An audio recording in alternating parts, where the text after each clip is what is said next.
Oh, we're going. Hello. He got me off guard here. What do you think I was asking if everybody was ready for? Well, yeah, I thought you'd like give me a minute to center myself. You Jesus. said you Well, were hello. ready. I guess now I'm ready. Good. It's episode, I think I counted it out. I think we're on episode like 45 or something. Let me double Sorry. check. We'll get them out eventually. Maybe.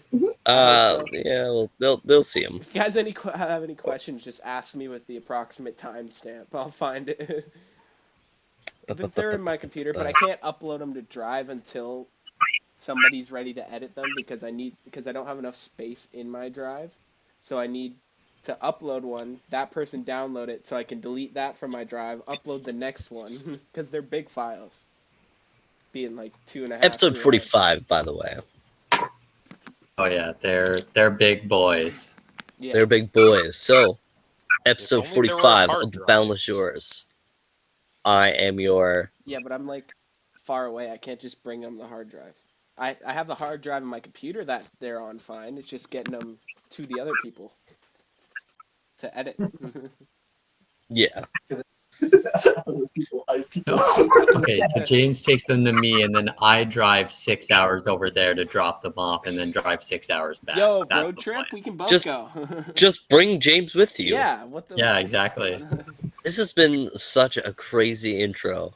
40, episode 45 of the Boundless Shores. I'm your a zookeeper of a DM trying to keep these animals in line from his goddamn monkey exhibit here. I see what you did there, Wes. I see what today- you did there. Of course, I'm gonna. Okay, hold on. I'm gonna try and guess. I was second last to join the call, so it's James first, and then I think it's Nate, and then Owen and Liam, and then Chris, and then V. Yes, I get to kill your characters this session. I mean, real possibility. I mean, maybe if we actually run into Kavalis, we'll see where he's hanging out. Joke's on you. Who I knows, have my man? backup character ready already. If you kill my character, And I'll if kill you need any, V has a binder full. Oh, cool. I'm starting the second one. The second binder. Oh god. Just That's how I feel every time I open up my X-Wing card collection. yeah. Got like $2,000 worth I of assume X-Wing. you won, because I caught like part 6 at first is the first one. that Why showed didn't you up for watch me. all the parts? Because it showed up on my For You page because we're friends, right? And so it showed Oh. up part 6, and you're like, yeah, it's not looking great for him. So I was like, oh, I'm spoiled. He actually had a little bit of a comeback turn 7 and turn 8, but unfortunately he just couldn't clutch it out in turn 9. Okay. I wanted to Anyways. comment on one of them, just like, hey, that's my room, dude. Why you playing X-Wing on my floor? it's there's still a 3 foot by 3 foot square duct taped on the floor there. Bro, that's my floor.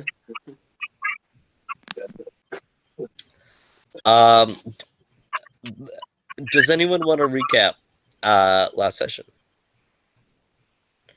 James did all the talking last session. Someone else has to do it. Did I get an inspo? I can't remember. You did. Yay! Then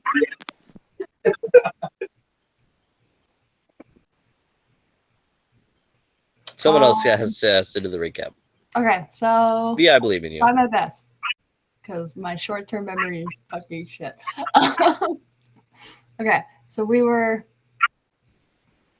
fuck, now I'm blanking. We saw Kiriki because that's all. You start on the boat, then you Right, saw we were on the Kiriki, then you boat. saw Kay. Do it in that order. We started on the boat. We got to see all of our new rooms that are all personal to each of us, and then Alistair gave us some cool, like, I don't want to call them tools because Trinkets. trinkets. That's it. Thank you. Sorry. They're my products. Yes. that are all like personalized to us as well. We get to learn about our new boat and all of the space in it, including the little jar that we can like throw like a Pokemon ball. Candelabra, Sorry. I choose you. Sorry. That's the quickest way to explain it. I give you guys like what in my mind is just the coolest thing with such a Wes, are cool, Pokeballs not unique cool? ability. I didn't say it wasn't cool. Yeah, did And you guys are like, let me throw it in a fucking puddle. Oh, what about rain? Does it work in rain? You make my brain hurt. It's just me. Don't blame it on the rest of them. so listen, if it needs to be a certain amount of water, what if we like cast a spell on it to make it even smaller? Is it a ratio? So then can we throw it in a puddle?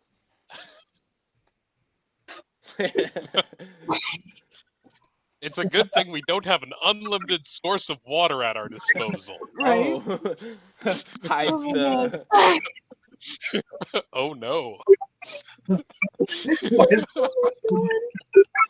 Hey, I need something from the boat, guys. We're in the middle of the land. Hey, there's a valley down there. Aim the whatever you call your trinket thing down there. Galleon bottle, go! Just do the fucking recap. I was. Okay. Then we came back into town. We talked to Kira Heath. Alistair bought a Wand bracer. wand bracer. I'm not sure if anybody else bought anything. I know Tobin, you had an interaction with Kira Heath, and I can't remember if anyone else did. And then we went and talked to Kay. He updated us on some stuff. We updated him on some stuff. And now we're in a dark dungeon. Want to just speed run? We're not Want in to a just dungeon speed run? yet. Yeah, you guys left off in the dungeon. That was the one thing you left out from the recap with Liam is where we ended off. You want to just speed run just a few of the points that we covered that Kay mentioned. Oh, yeah. We learned he knows where Orgolan's sister is. We learned that some of his men have gone missing on a mission. Shit, I literally just heard you say it like 5 minutes ago. Oh yeah, Paylor's tear is missing. I think everything else we mentioned, right? Yeah. Mostly it, and then he told us, yeah, probably a good idea to go see Safiri. Yeah. I totally forgot about this dungeon part. This is sweet. I was so excited for the dungeon parts, but I'm like, oh my god, the dungeon! We're about to So explain it. What's happening? We're gonna go down the dungeon and see if Beckett doesn't die. I don't know. It's okay, we're gonna Beckett. go. It's okay, Beckett. We'll hold hands. Yeah. I suggested that I go to Explain the it as if Liam wasn't there last session. Oh yeah. I decided that in an effort to try to make an adequate preparation to seal against the forces of evil, I would create a giant inward-facing diagram protecting all of the outsiders from evil that would otherwise exist within the circle. And then we're going to stick Beckett in it. Yeah, and me. So and we're essentially, gonna try to talk to Jeshima. Yeah, so essentially, yeah, we're gonna try and talk to Jeshima, but this is like one of the first times that we're doing it with me like trying to act as a conduit, like using power from her. So we're a little bit worried about the consequences from that. So basically, there's this spell circle that he's making that's like a protection from good or a protection from evil type thing, which he's basically going to cast it backwards, which kind of like stops it from getting out. And then from the inside, I'm going to cast just a regular protection from evil, but I'm going to try and do it using like Jeshima's magic that like she like that I like inherited. Well, Beckett kind of like meditates and tries to like reach out to her. And we're going to hope that nothing bad happens, but that's why the circle's there. So Fingers crossed. It's a very common diagram used in a lot of summoning ceremonies. However, yeah, it's going to also be dependent on no one actually disturbing the runes once they're in place. Yeah, we guys, don't touch the runes. I'm looking at you. Nobody kick them, please. As within the diminished low light of candlelight glowing around this small, it's a very small, it looks like as if a cellar was transformed into a small dungeon. It only has 2 actual jail cells in it. It's built out of place, but it's functional nonetheless. As within one of the chambers, Alistair works away with his chalk, drawing the runes and preparing the circle as Beckett and Tobin prepare themselves for the unknown ahead. What are the other 3 doing as you're watching this crew attempt to contact this demigod that you've worked so hard to lock away? Nees, what are your thoughts as you weren't able last week to voice any comments or concerns about this plan? How does Nees feel about what's going on?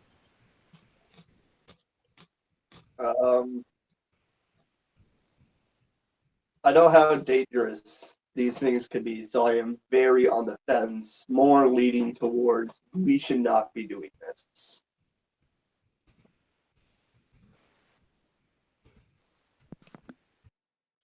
Does he actually voice any of that, or is he just kind of thinking that? We should not be doing this.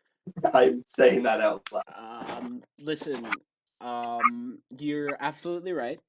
However, we are going to save Calduin, and we need as much information about Cavalis as we can. You weren't there. He like destroyed us, you know? Like absolutely annihilated us. So Well, we're gonna do this. I understand that, but we can go about this. We've contacted Jeshima before. We just don't know exactly what it's gonna be like now that she's like sealed away. Okay. Maybe she'll be more willing to help us since she's stuck doing nothing. Yeah, let's not give her anything that can be necessarily too helpful for her. We want her to stay stuck. Mhm. Okay. Yep. So keep that in mind. So what would be considered helpful for her?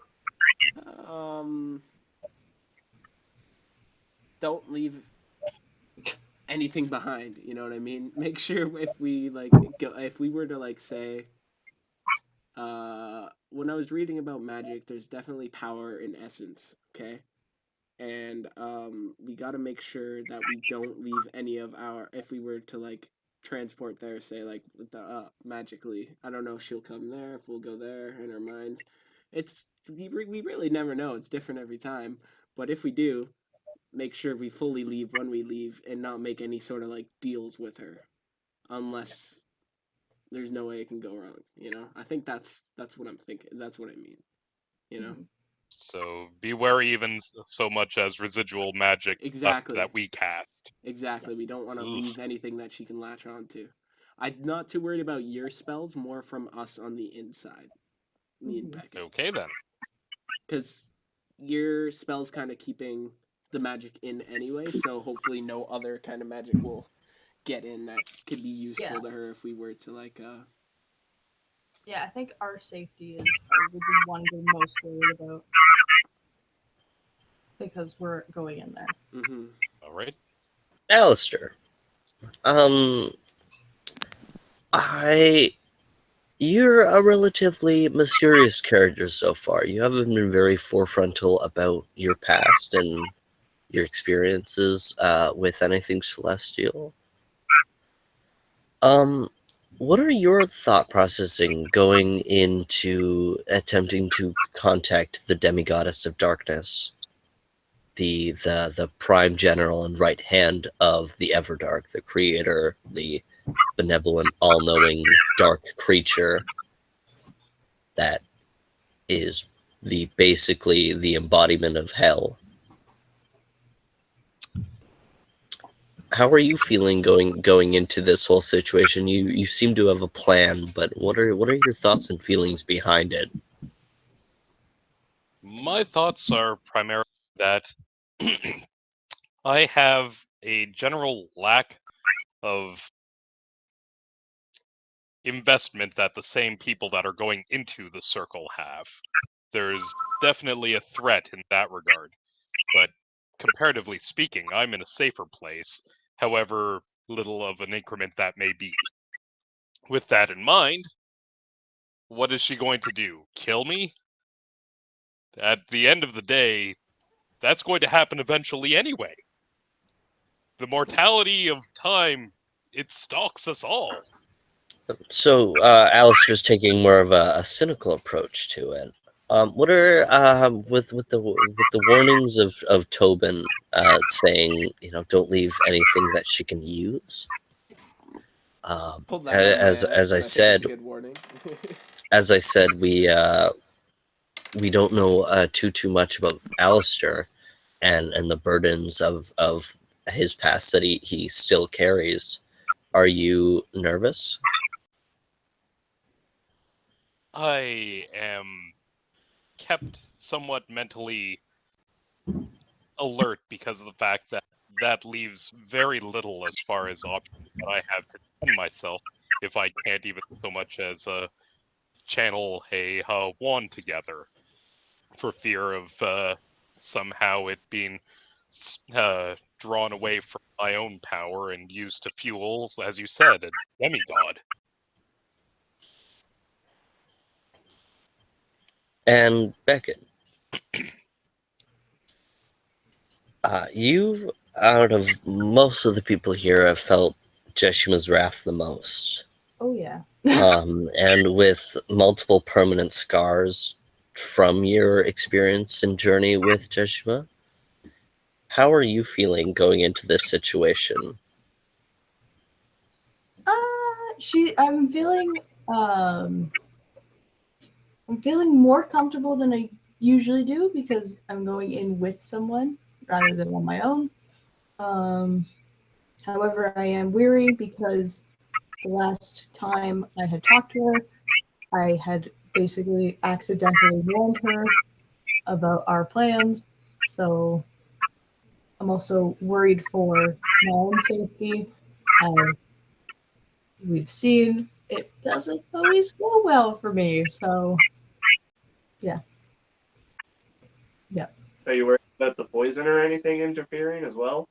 Oh yeah, but that's just a regular day in Beckett's life at this point. Like she goes to sleep terrified that she's gonna wake up in that nightmare realm. So like yeah. All right. And the spell, oh, sorry, did you want to say something? You go on. I was just gonna say, let's do this. If you got more to say about it first, Yeah. say it. No, as drawing the final rune, Alistair finishes his preparations as the spell is ready, when all of you are ready to attempt to contact Jeshua. I think this circle was definitely a good idea because even if anything were to like slip, hopefully this circle is powerful enough to keep any of her influence from getting into the outside world because we don't need any of that. Yes. That would be Um,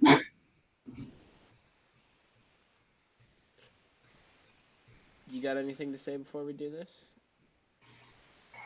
Any um thoughts? You'd like, as much as we now both have a connection to Jeshima, you've had a lot more mm, talking to her than this um manner. um well she's your mother, so I think I don't know. Like Just honestly you probably have a better connection with her than I do now, so well, just Just to be perfectly clear on this arrangement, Tobin, you are essentially an amplifier, and in this case, Beckett is the main source. Yeah, Jeshima I know. is like Beckett's deity, but Jeshima Mhm. is also my mother, so my magic is in many ways similar to hers. So Beckett has experience contacting her, but since she's locked away, we're going to use my magic as try and use my magic as like a lead back to her, so Mhm. that she can focus in her meditation and Yeah. hopefully get us into contact with her. Mhm. Then, in an emergency, if you get ripped out of the circle, we've effectively severed the cord. If you are Um, being effectively Yeah. the amplifier. Possibly, but once the connection's made, I don't know if that's necessarily going to save Beckett. But it's probably worth a shot. Um, but like I said, maybe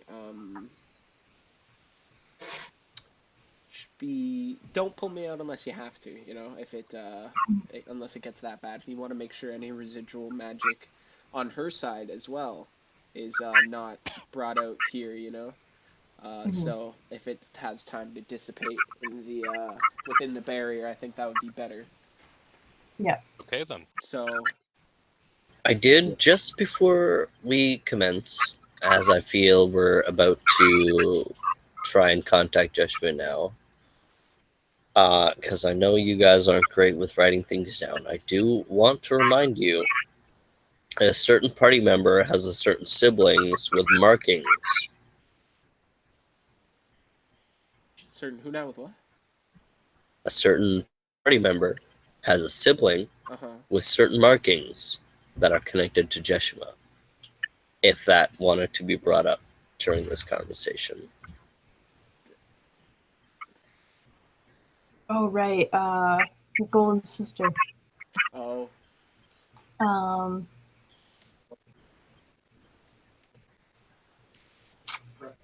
Um.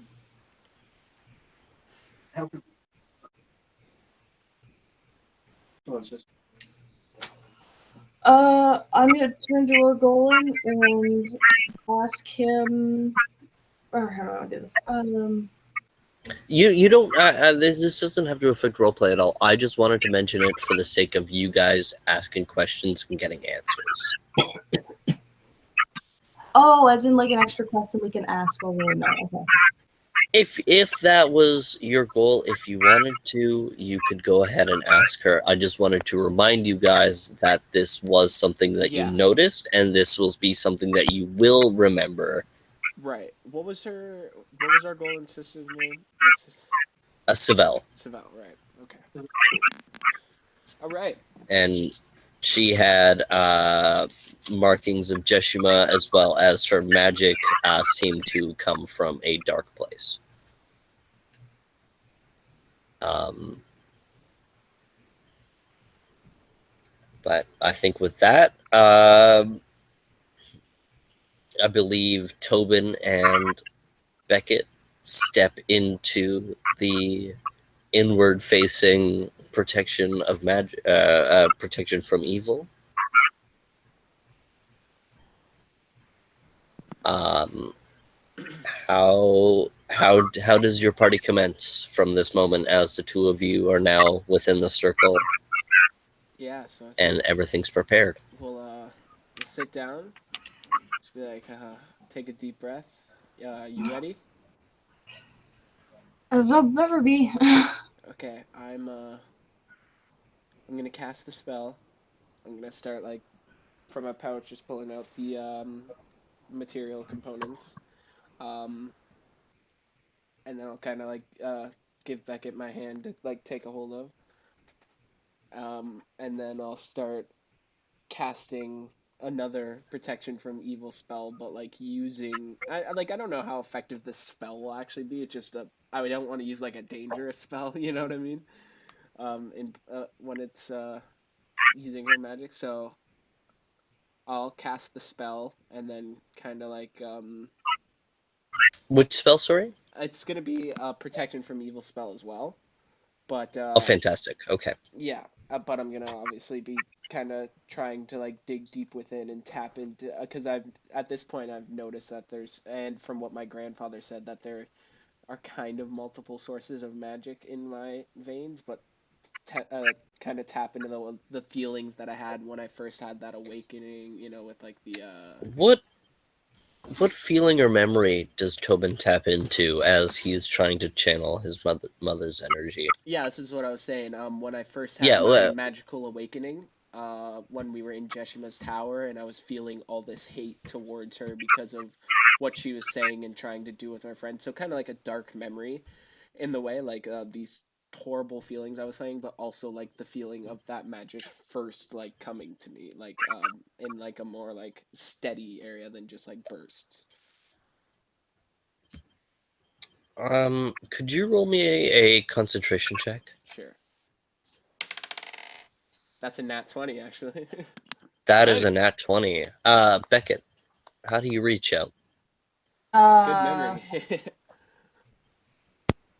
um, I I'm gonna like do my praying thing. But I just have to try to like make sure I'm not trying to access the poison the way I accessed the poison, where I'm trying to remember how I accessed Jeshima the last time. And how would you do so in this moment? Well, at this point, we're probably sitting and we're like holding each other. Not what are you doing? Right. What are you what is Beckett thinking in this moment? Um, um, I'm trying to call out to Jeshima, like almost like I did when I was asking for help, but instead of asking for help, asking questions. So some of the questions we want to ask, like about the spire. Um, Not going into too much detail though, as I don't want her to just blow me up. So, yeah, and I'm just gonna keep repeating those as I'm waiting. Is there a certain memory that Beckett is currently latching on to try and contact Joshua? Um, I wouldn't say a specific memory, but like just the memories of the last few times I've contacted her, So what about hoping like that might. don't you usually meet her in an alley? Oh yeah, we usually meet in the street with all the smoke. Yeah, I'm gonna use that. The street we normally meet at with all the smoke and all that, with like meeting my mom again and all Fucking love D&D. Yeah, that. cause imagine I go with you this if I go with you this time. Imagine like how that's gonna be. We'll see what happens, but Do you guys have your eyes open or closed? mine are closed. Same. To the four of you around uh the circle of evil, protection from evil. The circle of protection, that's what I call it. Protective Yep. circle, if I want to lessen some syllables. As they both sit facing each other cross-legged, hand in hand, you guys see a small sphere of darkness, about the size of a marble, sitting between the two of them, just about eye contact, midway between the two of them. As I'll explain it for Beckett first. Beckett, you are hit with an aroma of a sweet bread. Uh, just from the smell, it's very buttery. It's very flaky, sweet, and it's freshly baked. Tobin, your nose, you immediately smell Villebridgite sweetbread, a classic meal for a young Villebridgite family. It's a dessert. It's a bread that can survive in intense heat and still taste moist. So you would consider it a delicacy in your house because you would only get it rarely. But as you've learned, your mother used to make it for you when you were younger. As both of your noses are hit with that aroma, the dark sphere kind of begins to rotate faster and faster and expand until the small orb becomes a large twister tornado of darkness. And as it spins out, and I'll describe her for Alistair as this is the first time you would meet her. It's a slender woman with darker skin. It kind of takes more of like a tone of like a steel gray. Long flowing white hair. Beautiful kind of glittery purple makeup. As she wears a tattered black dress. That kind of, when the light shines on it, it glows in a glistening purple. She has a graceful energy around her, but as you look into her eyes, as you can just see starlight, you just feel a pit in your stomach of chaos and unknowing. As Tobin, you feel a warm hand on your face, gently caressing your peach fuzz, just starting to grow in.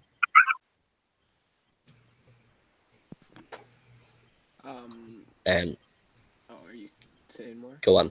I'll Go on. open my eyes. As Jeshima's starry eyes look down towards you, like the whites on her eyes are stars, and her iris is pure silver. As she looks down to you, and just does a playful smirk as she ruffles Beckett's hair. Children.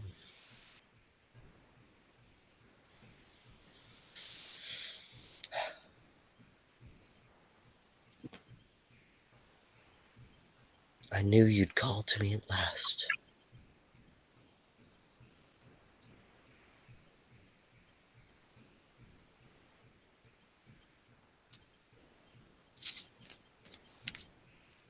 How can I help you? Beckett, are your eyes like open at this point? Are you like here? Yes, but Beckett's probably going through a tad bit of PTSD, so. Yeah. What are our surroundings? You're just in the two of the walls, the north and western facing walls, are just a sleek kind of damp stone, and the other two walls are a barred jail cell. You guys locked the jail cell behind you with the keys still in, so you guys can escape. Oh, so we're still in the jail cell?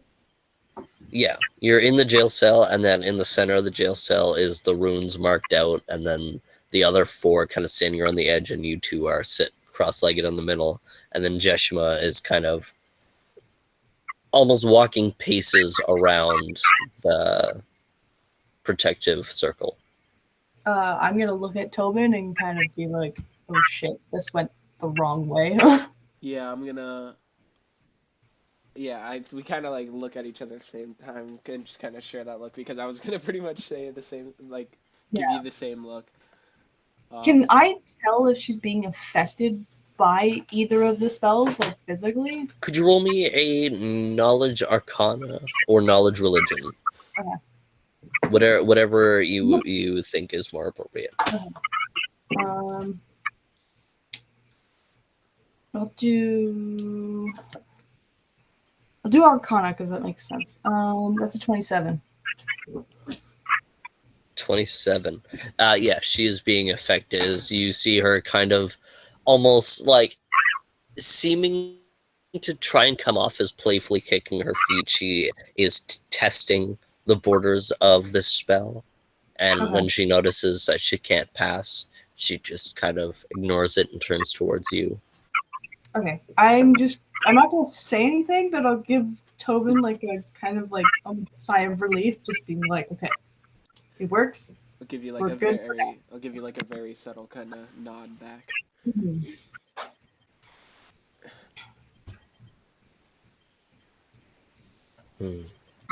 So everyone's gathered. Where is your brooding friend? I always liked him. Seems more grounded than the rest of you. Oh, it's almost what brings us here. He's in a bit of a predicament. Hmm. We were hoping you might be able to help us save him. Hmm. You do say you like him. As much as I would love to help my children, I struggle with a question. Why? That's You a loaded betrayed question. me, locked me in a tower, and now call on me as a beck and call as if to assist you to betray my brother. And why? What We're can able to hear. you do for me? Yeah, the everyone in the room is able to hear what's going on. Okay, can I do a sense motive? Just to You sure see. can. That's 22. 23. In a way, she seems like she wants to help, but she is coming off in a way that she seems like she feels betrayed, and um she, she just feels like she doesn't feel compelled enough to assist you. Right. Sorry, James, can we take 5? Okay. Go. As her starlit eyes kind of stare into each of Beckett and Tobin's souls, she looks outward towards the other 4. She glances over, smirks at Orgolan, and then lays her eyes on Alistair.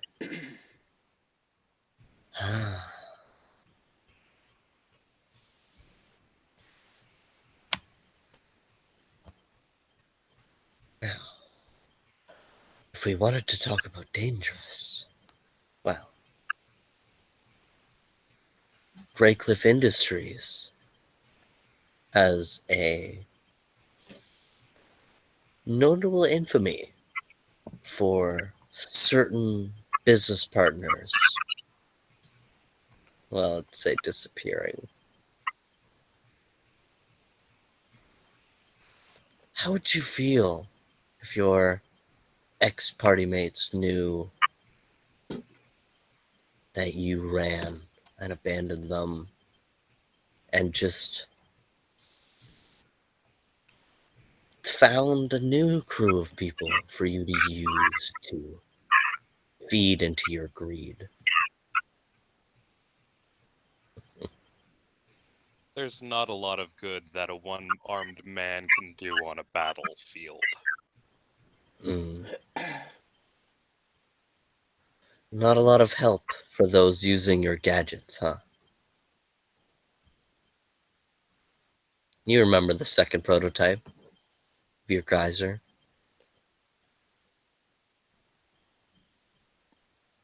Tore that poor girl's arm off.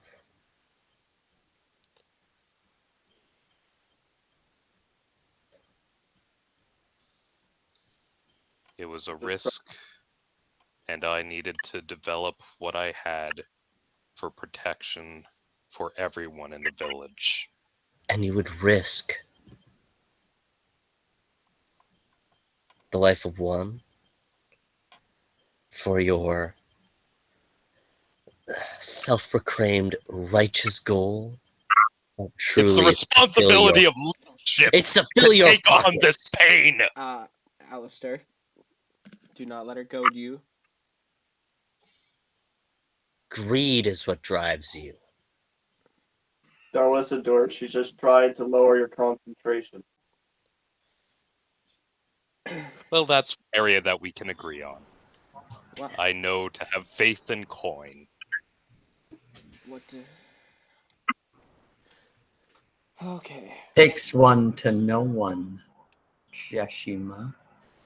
Ah, the lost leafling, now known as the fallen star, thinks it has the right to judge me. So you're keeping tabs on Shall her? we talk about cowardice? Let's talk about cowardice, Yonatan. Do you know? Do you know if you killed him? In the moment that you ran, did you kill him? I haven't killed any of my clan. But you certainly sent your clan members to die. In fact, you Unnecessary sent them to sacrifice. die on my sword. Aren't you the greedy one, though, Jeshima? I mean, you're stuck in this absolute stupid, cold steel cage while your family is out there running free and wreaking havoc on everybody. Don't you want a piece of that pie too? Do you have something to offer? Or do you just enjoy poking the bear? Does it not bother you that you are stuck in your spire and your siblings are free to do as they please? A setback, for sure. But you've seen the dark sun on the horizon. You know he's coming. A setback. And she genuinely cracks and smiles as if her child just said a swear word. Listen, we don't have all day. We are going to do this one way or another. You can choose whether or not you want to help. This is probably, I don't know what it's like in a dark spire or what kind of realm you're in here, but this is probably the most action you've had in a while.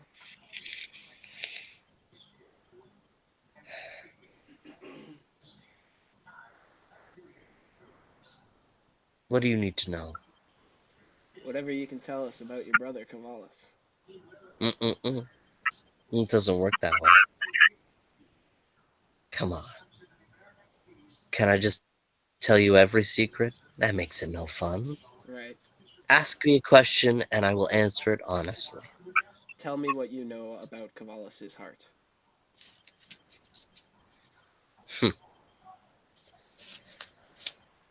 My younger siblings have always had a soft spot.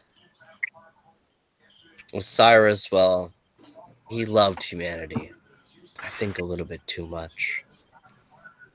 He loved the raw, organized chaos that exists within your brains. But Cavalis seeks to take advantage of that organized chaos. He will play with you, he will toy with you.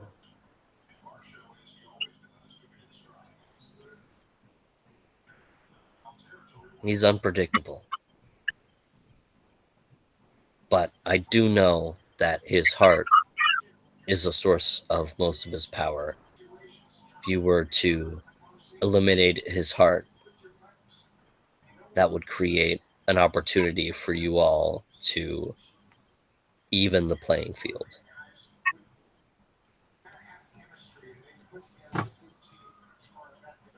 And do you know if it lies in his spire?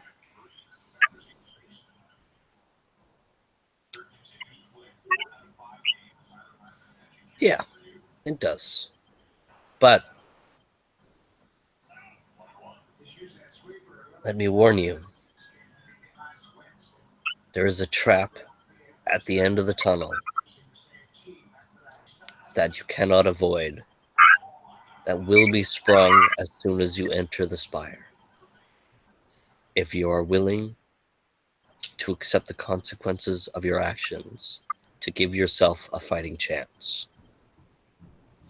the heart is in the spire.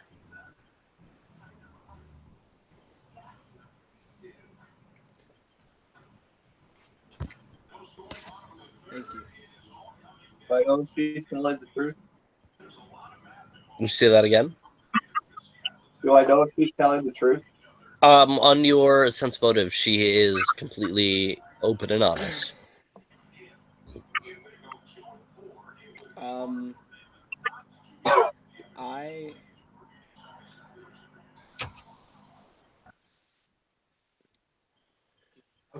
would you consider you've actually been quite helpful. Would you consider answering one more question? Not nearly as large. But I've been so helpful, dear child. Oh, you like I Could said, you you've help been. me? I'm gonna stare at her blankly, like kind of like just uh, pondering. Like, I guess like just kind of giving her a good old stare down. If I asked, would you shed blood for me? Whose blood? Yours. And only yours, Tobin. No, don't no. I'm looking at Tobin, just no. Why? I will answer one more question if you spill blood. Why? And if that's another question, it's 2 cuts. No.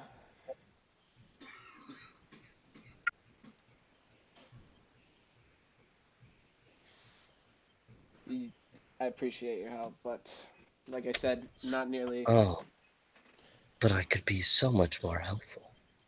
You could also be. Becca knows. I saved her life. I could help you. You also I tore saved her my mind. own. You also tore her mind in Either. half. Your help is no help. I want. A scientist cares not for the lab rat, but it does care for results. It's a good You thing. understand that, Beckett. It's good. As a scientist, Shit. wouldn't you want to know? What do I want to use the blood for? What do I need his? What could I do locked in my spire? All alone, as you say. I don't know. At this point, I've kind of been assuming that you've been making little gingerbread men, so I'm just gonna smile at her cockily and just stay silent.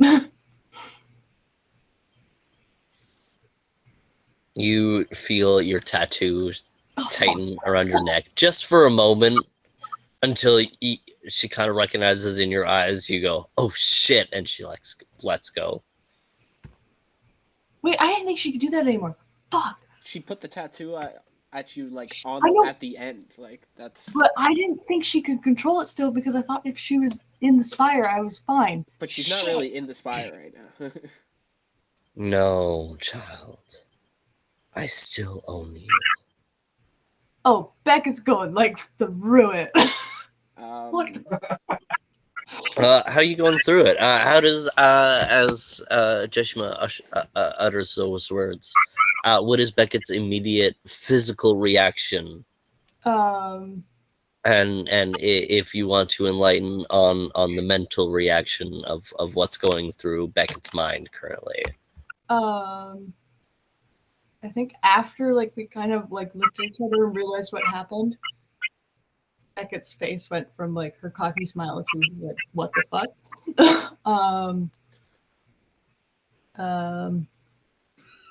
Definitely like takes a step back, but like still doesn't feel comfortable because she doesn't know what to do. And just like mentally, she just can't focus on anything. She's just spinning at this point of like what Jeshima can do from here, what Jeshima could do from this fire, what Jeshima can do at like any point to her. I'm just gonna, well, seeing like Beckett starting to spiral again, be like, Beckett, you've had no trouble since she's been in the spire. She's exaggerating her hold. Mother, I think it's time you leave. We do greatly appreciate your help. But it She seems, just cocks her head, smiles, and says, "I do hope you call," and vanishes. um, Next time, I'd like next to time. kind of, I'd like to cast Detect Magic just to look around and You're in the see. middle of a magic circle. Yeah, Well, but we're looking they're for different Aura. magics have different auras, you know? Like, so I'm gonna look for remnant of her aura. There is no residue except for a glowing purple band around Beckett's neck. I expected as much. Um,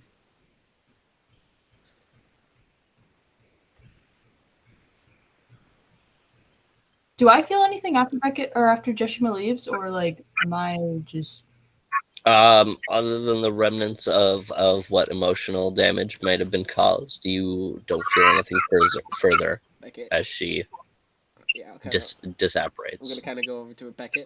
Assume it's a bluff. She was here. Her power's here. It makes sense that she could affect you. There's no reason to assume otherwise. You've not been infected by her at all since she left, right? no? You've Not made no yet. mention of it. Like, we know her power still lies in there, but If she took more than a half step back, she almost would have stepped onto the runes. And that's what freaks me out the most. who? Although Oh, Beckett. Like if. Yes, Oh yeah. almost released her.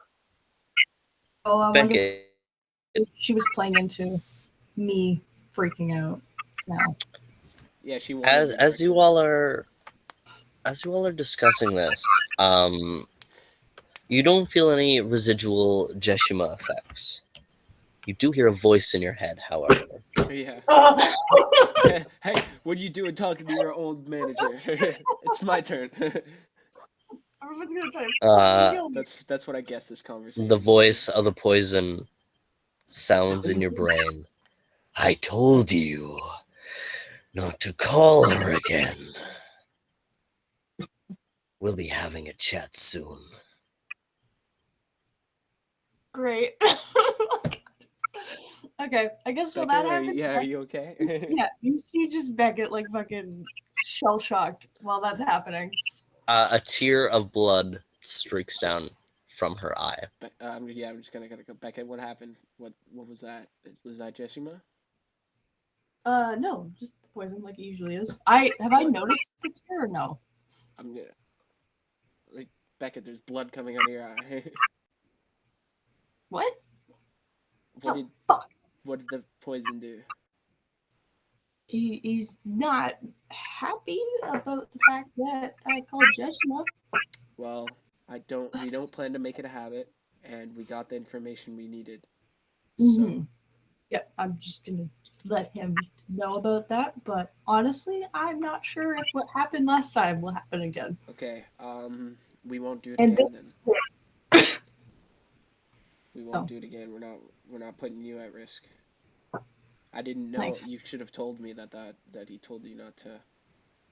I didn't really take him that seriously about it, but I'm now a little scared about that too.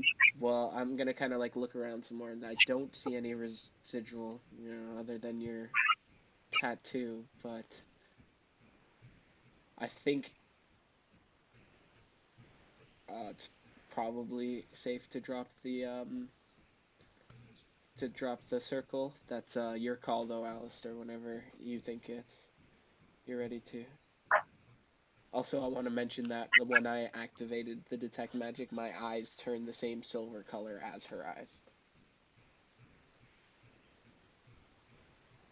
It'll dispel as soon as you cross.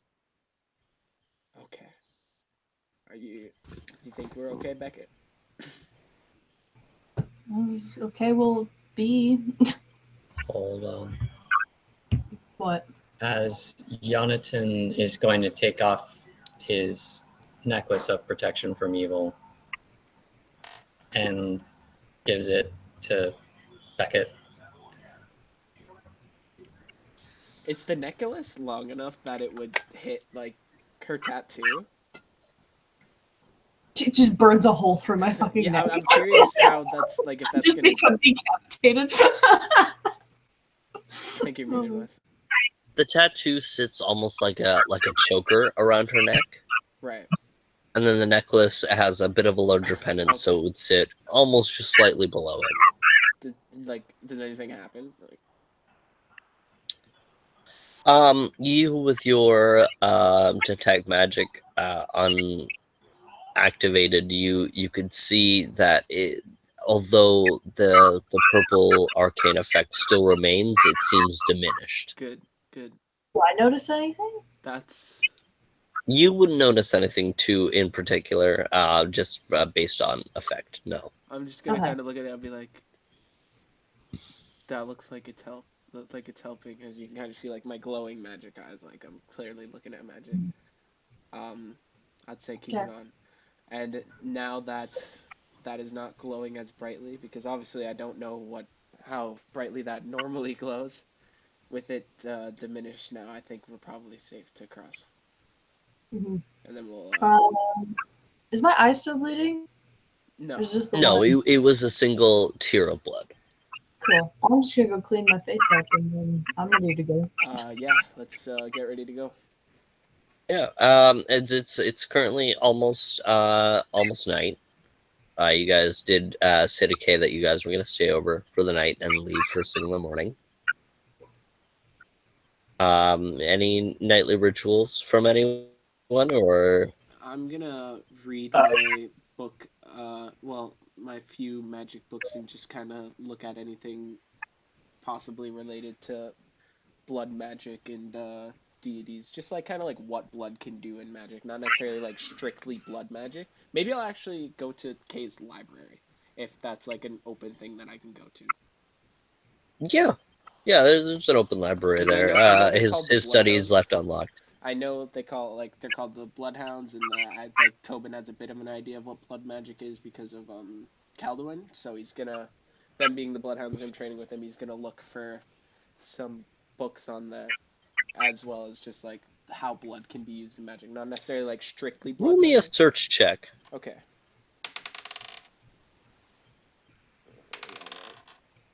Okay. Beckett, I'm going to borrow the decanter for a minute. I think I'm going to prepare a bath.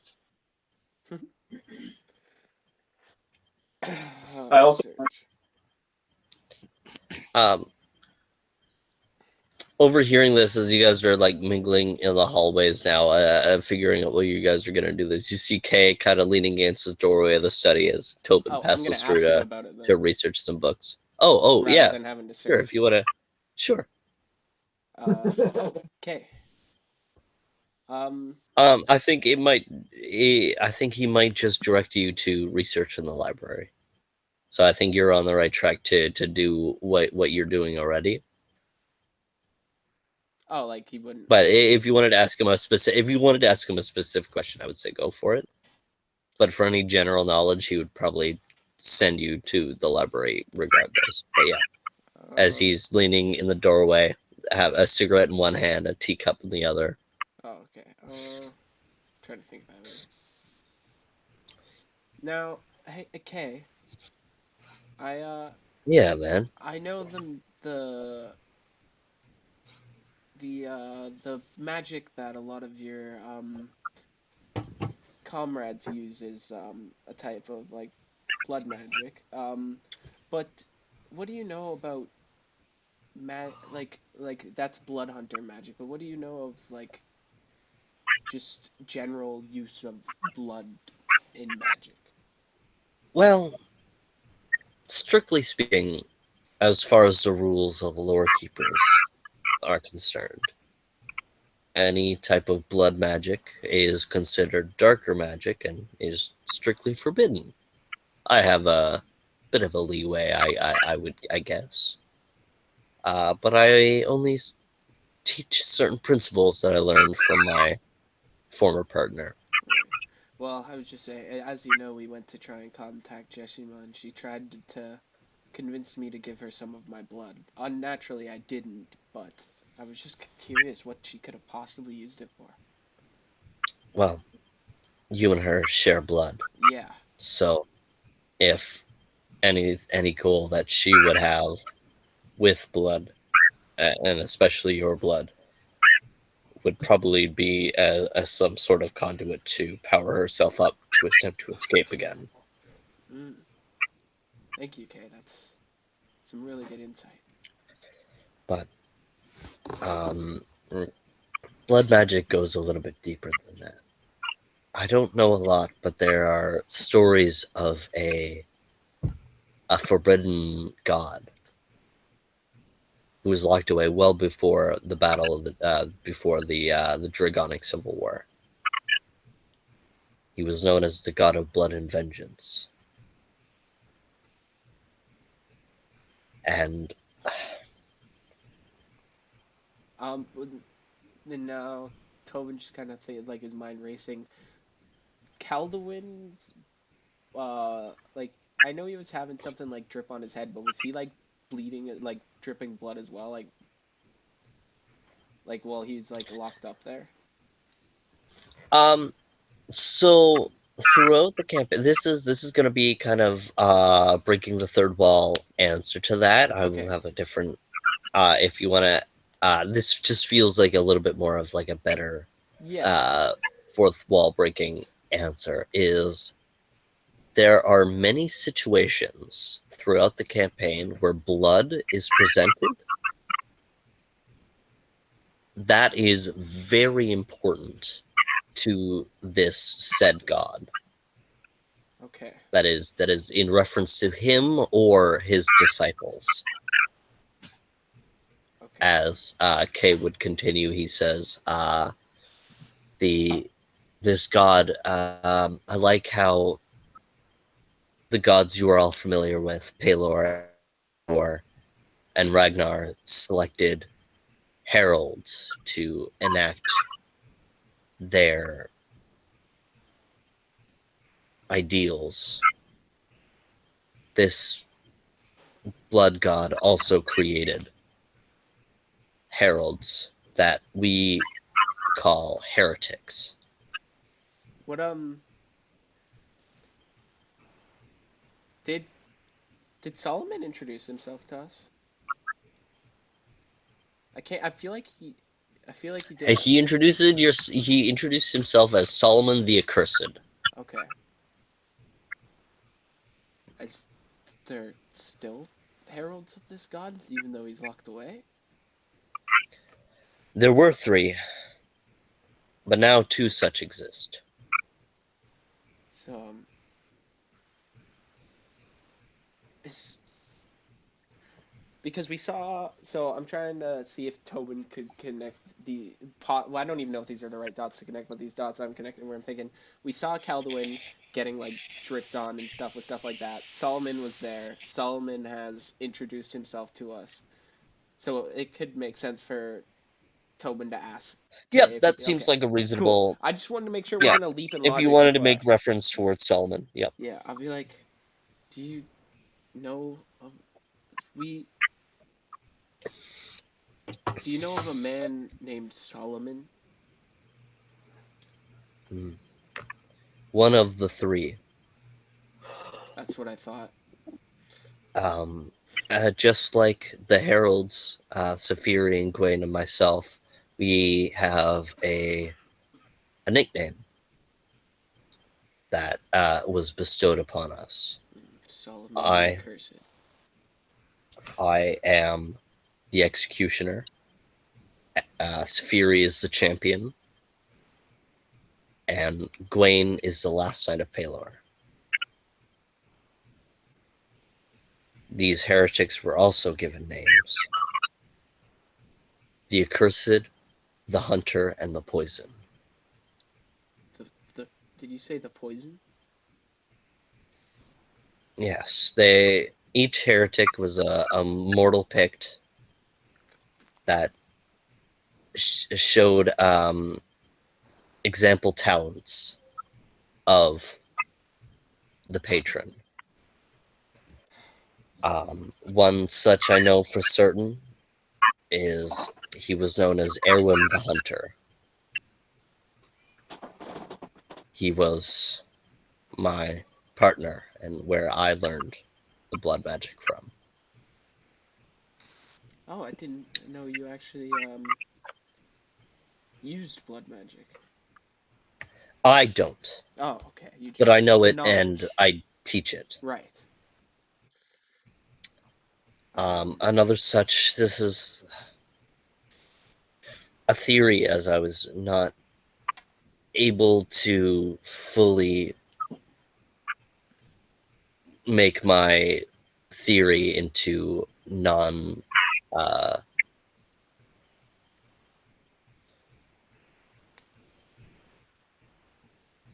God damn it, I'm blanking Practicum? on a word.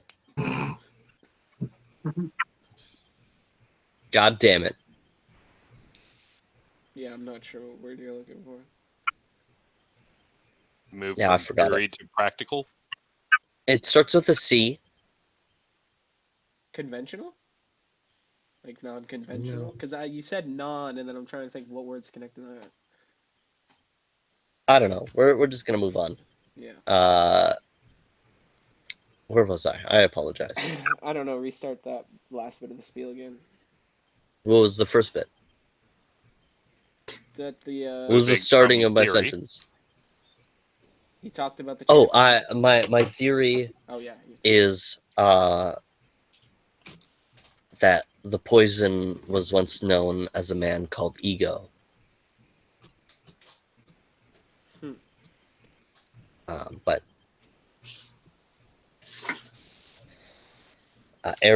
Ego was a scientist who dabbled in the Order of the Mutant, which is one of the ways of the Blood Hunter. Oh.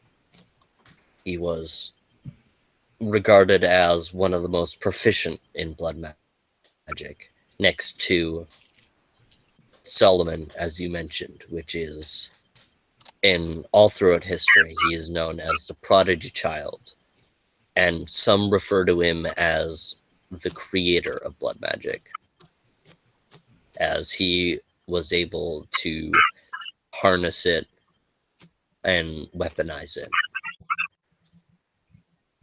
And he was the first to master all of the Blood Hunter orders. It doesn't. The way of the mutant, the way of the... All of them. I didn't know that was.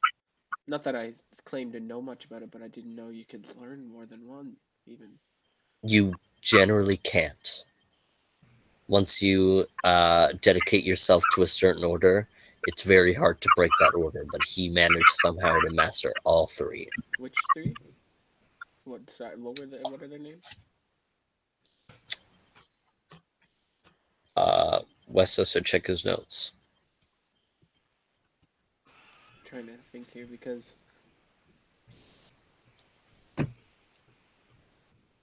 I'm wondering if Calduin's is a different one, and that's why he's got interest in him.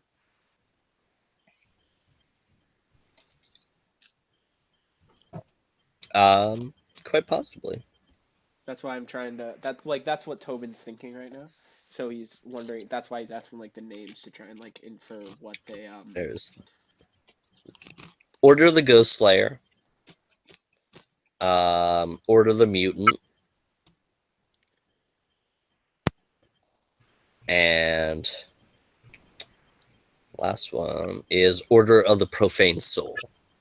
Order of the Prophet. What was your partner? What did he practice? Oh, and Order of the Lycan. Oh, so it's a different order. Yeah, So there's sorry, I also forgot. right. There's the Mutant, the Profane Soul, Ghost Slayer. Is that what you said? the Ghost Slayer, and the Lycan. Do you know which one our friend Calduin is? He had a curious one. He didn't particularly pertain to any certain order that I have any knowledge of. He seemed to source his magic from another being. That's probably why I kept him around for so long. That's As I tried to study him, is I think he might have what I believe is a true lineage of Volnar's power. well that Volnar being the god of blood and vengeance. oh well that makes a lot more sense why we saw Solomon with him. He said he's mastered all these things. I wouldn't be surprised if he's supposed to be this um master of the blood magic, and this is one that he didn't know. Like you said, maybe even a more pure form, closer to this god. It makes sense why we saw him, but that still doesn't quite explain what. Oh,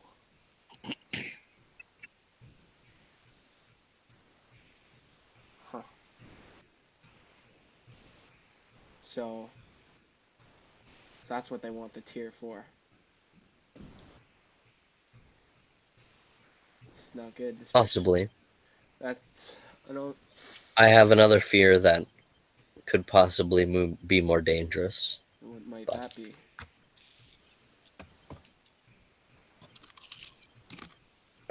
I hope it doesn't come into fruition, and therefore I will not speak it, so it will not manifest. That sounds pretty bad. So hopefully, well, this one, even this blood god doesn't sound like a fun person to have around. So hope whatever yours is must be pretty scary.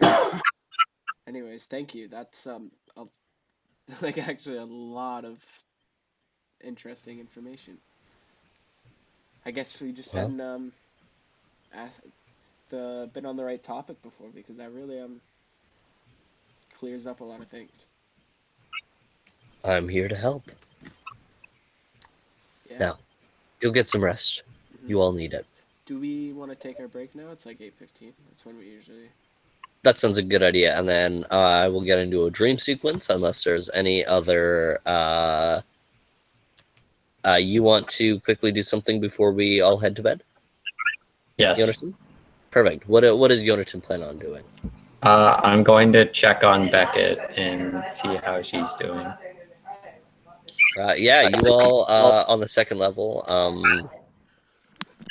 have your own rooms as Jonathan towards Beckett's, and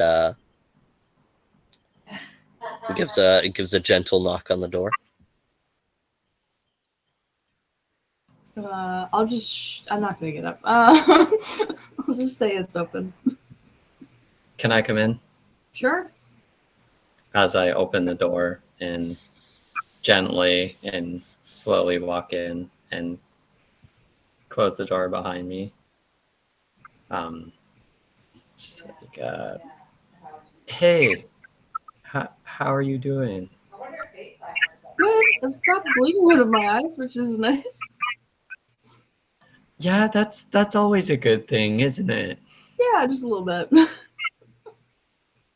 So yeah, I was just wondering how you were doing after all of that Deshima kerfuffle. Yeah, honestly, I'm still kind of shaken up by it, but at this point, I feel like I'll be dealing with this for the rest of my life, so I'm kind of trying to like roll with the punches. Yeah, I can definitely relate to that for sure. Mhm. Well, however long we last until whenever we die or whenever the world ends, I guess, or if the world ends, Maybe both. maybe At the both. same time. You know, I'm we're all gonna be here to help you with whatever you're dealing with, and I know I'm gonna make damn sure that I am going to help you manage this, whatever you're going through. Thanks. We'll I mean, we'll get through this together. demigods, there's not a whole lot you can do for a demigod, but I appreciate it. Yeah. And Peter cares about you too. I mean, Oh, of course.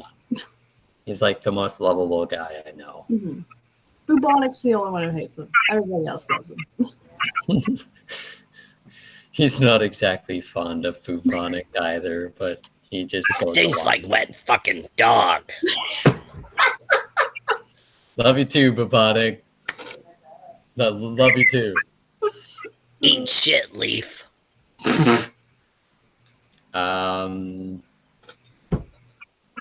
Hiss to you too.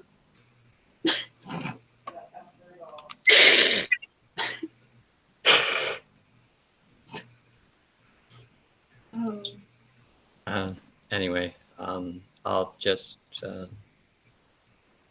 if you need anything, don't be afraid to give me a shout, okay? will do. Thanks. All right. Have a great night. You too. All right. We ready to take a break now? I really gotta pee. Yeah, and with Yep. that, as all the party mates drift off to sleep, Alistair, awake, tinkering in his hole. We will pick up with him and any dreams that may happen throughout the night, and we will pick up in the morning.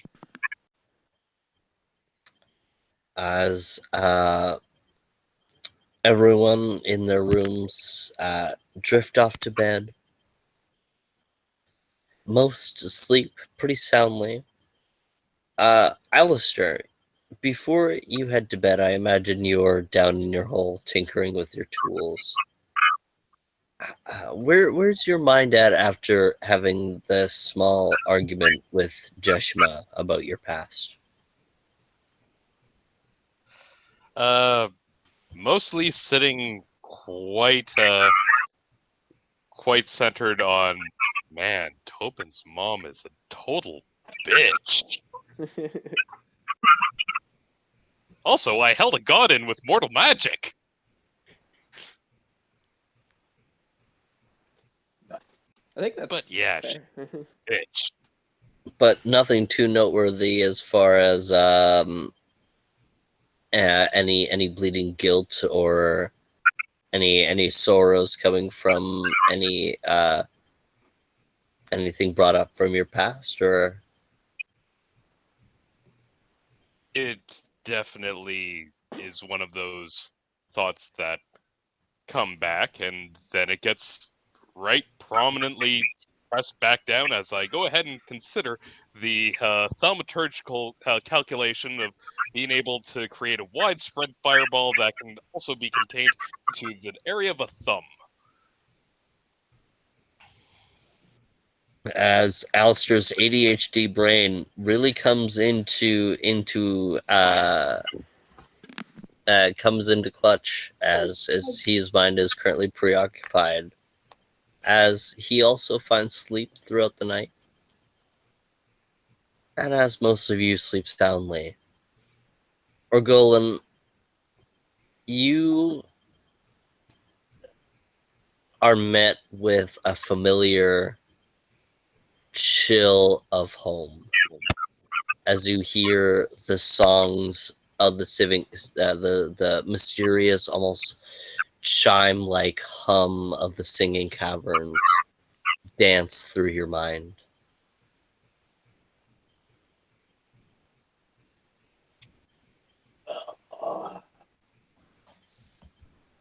Home sweet home.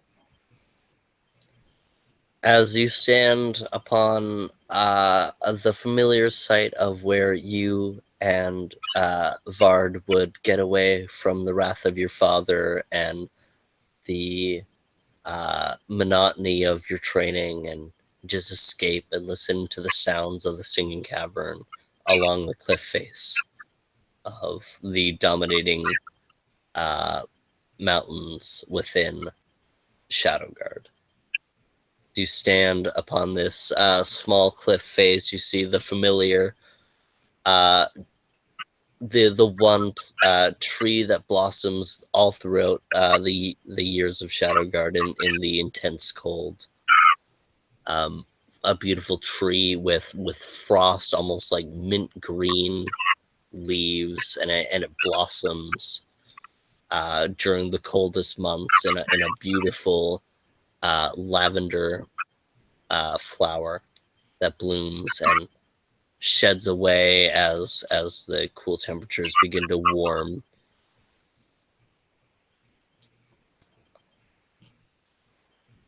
As you're met with this familiar sight, you see a staff that's been plunged into the snow. This staff it's a golden staff that almost takes the it almost looks like the metal wraps around the rod and up towards a dragon's head with purple gems in its eyes. The mouth of the staff, the dragon is gaped open with the sharp claws.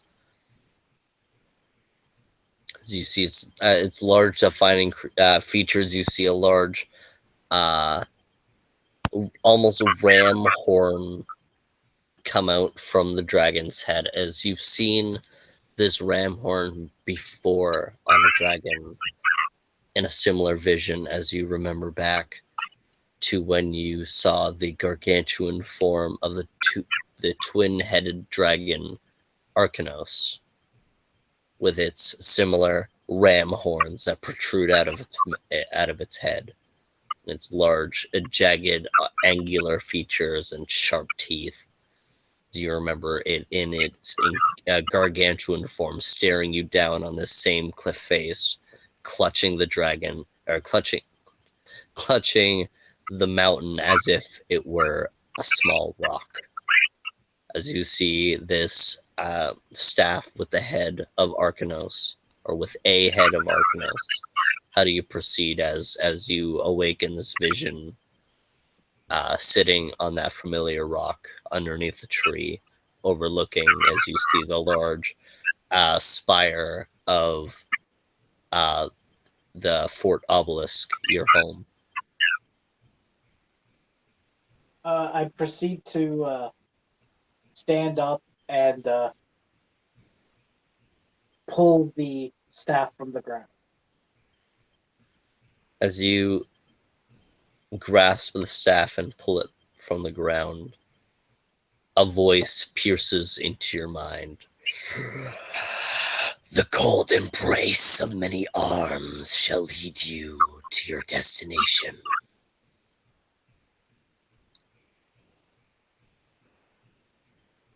Elaborate?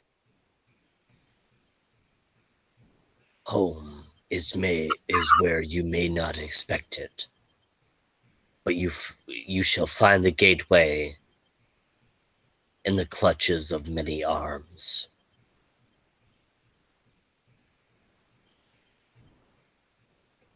All right.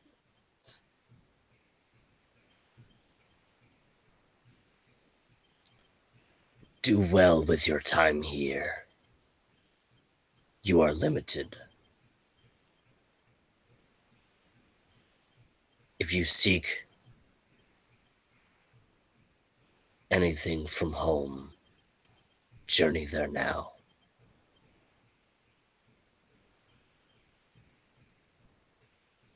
You are in the brief moment after you found yourself in the Boundless Shores.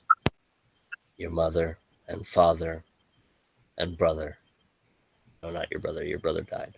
Never mind. Your mother and father and teacher are still in Fort Obelisk. If you seek answers,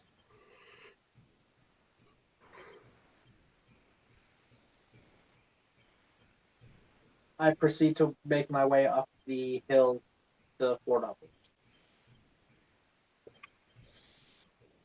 you find yourself almost as if taking maybe 3 steps. You find yourself before the looming large staircase before Fort Obelisk. You make your way up the stairs and see the familiar guard in their royal uniform outside the doors that are completely open. As you step inside, you see your father sitting in his throne, your mother on his right side.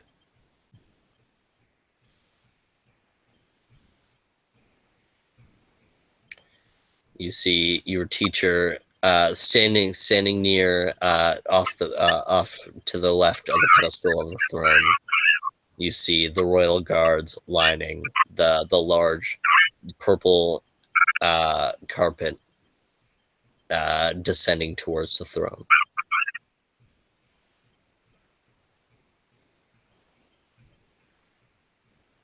I proceed to make my way up to the throne. Towards the throne. As you make your way towards the throne, as you they make no notice of you until you step on the first step towards the onto the podium where the throne is. As both of them look towards you, I look up and smile.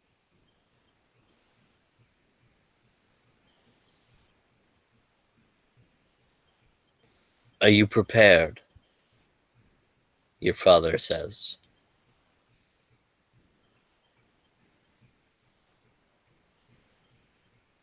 Uh,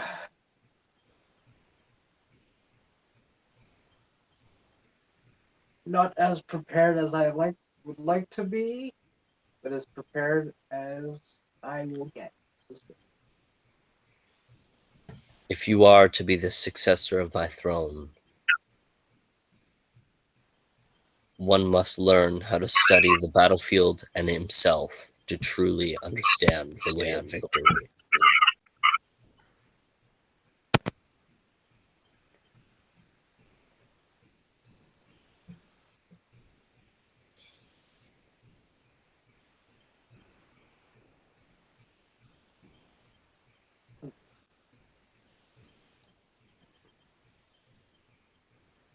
Tell me. You look older.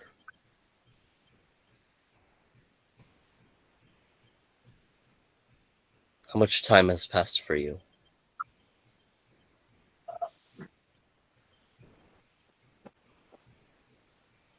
Couple months?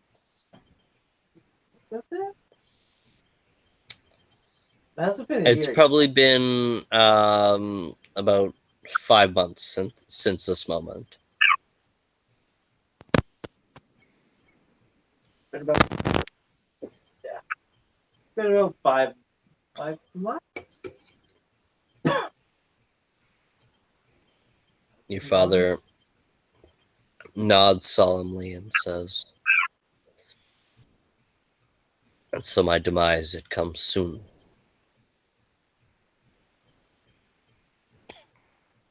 Yes. Understood.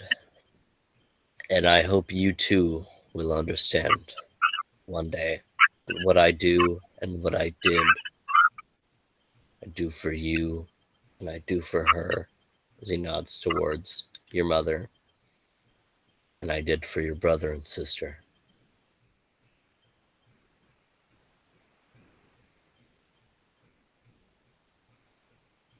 I have some news on that front. Your mother kind of takes over as she kind of leans forward. Have you found her? Yes. Unfortunately, she's not with me, but she is alive. Thank the moons.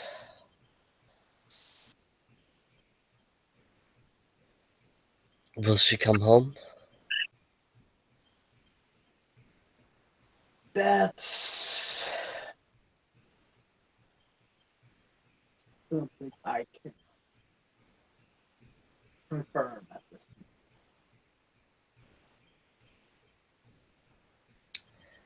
And your mother goes to say something, and as her mouth moves, you don't hear any sounds. As once more, the voice of Arcanos, the voice of the staff that you grabbed. The embrace of many arms shall lead you to your destination.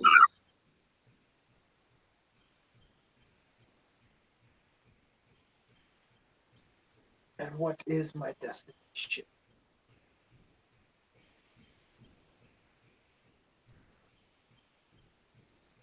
As you call this question out,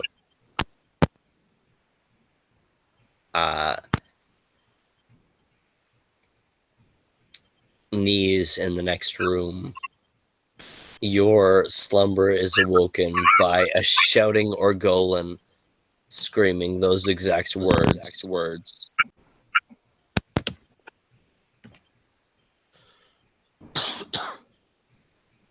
As Orgolan, you wake up as you find yourself shouting, "And what is my destination?" Do I still have the staff or no? The staff is gone. You awake in one of the rooms of the the Vampire Hill Manor.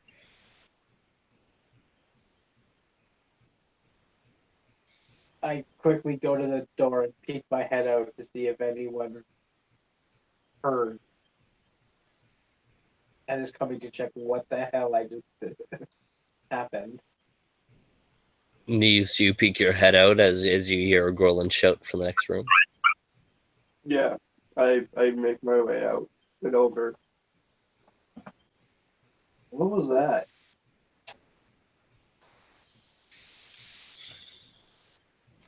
The drink. Normally things that we don't talk about.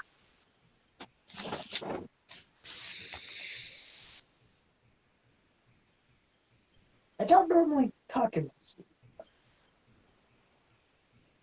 When I do, I probably yell some shit out. So sorry about that.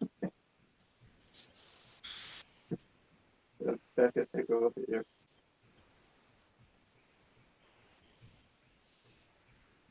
I'm back. Welcome back. Orgolan had a dream, and as we wake, we have found Knees and Orgolan discussing in hushed whispers in the hallway as any of the rest of the four of you are free to wake up as the morning dawns through the windows of the Vampire Hill Manor. Wait, I'm fine. Nothing happens. Okay. I'm gonna wake up. No, everything bad happens all at once. I'm gonna start packing up my stuff and getting ready to leave.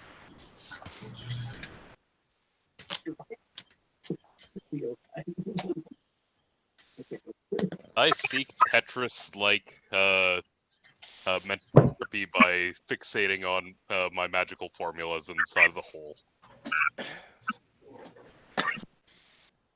It's not a problem if I focus on this. It's not a problem if I focus on this. Mm.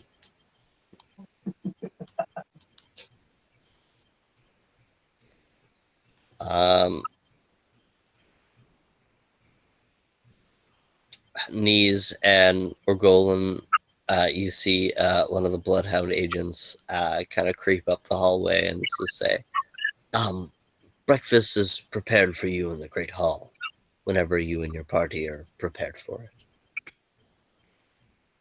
Appreciate it. I just give him a nod. Gives a nod back and descends back down the staircase. Is that early morning? I checked my invisible watch. Check the phone gun.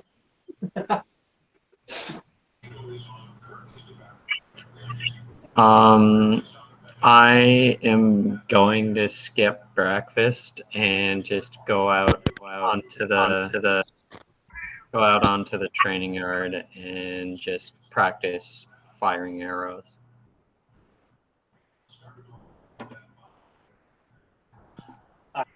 Tobin's gonna get some breakfast. Yum. Think you're muted, buddy. Yeah, those of you who make your way into the Great Hall, you see each other kind of sitting near one of the sides of the table, because it's a very long table, stacking on various sausages, eggs, bacons, and toasts with butter, and various other foods, fresh fruits, and all that. You are free to roleplay in the moment. But if we want to fast forward, we can also find everyone on the front stoop of the Vampire Hill Manor prepared to leave on your journey. I'm cool with that. Same. Sure. I don't know. As you all, as the six of you step out, the large, oversized doors slamming shut behind you as you see the morning, probably 9 o'clock, sun just dancing over the leaves of the forest, as you see the large protective fog dome surrounding the town of Blackmere. I'm gonna throw my stuff in our cart, and as I after I throw it in, I'm gonna turn around and be like, "Listen, you heard what she said about the spire. Um, in order to save Caldwin, we're going to have to pay some sort of consequence, and when it comes from Jeshima, that worries me about the severity. So, if anybody who doesn't want to come, don't. Be aware that our lives are, not that they usually aren't, are most likely on the line for this supposed trap." I wouldn't want anything more than to face certain death with my best buds. To lay down my life for you all is the ultimate goal in my life. Give him a nod and smile. That's a tad fatalistic, don't you think?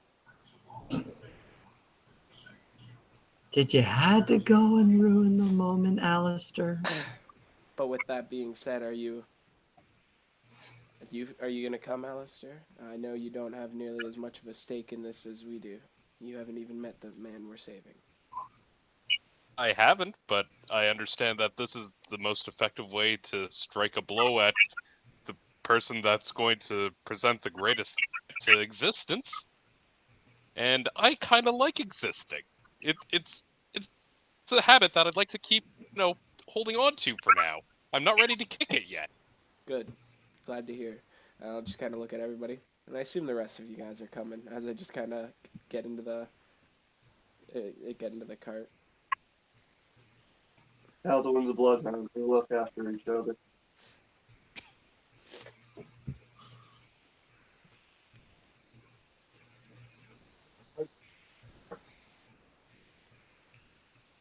I can't think of anything cool to say, but I think that's totally down.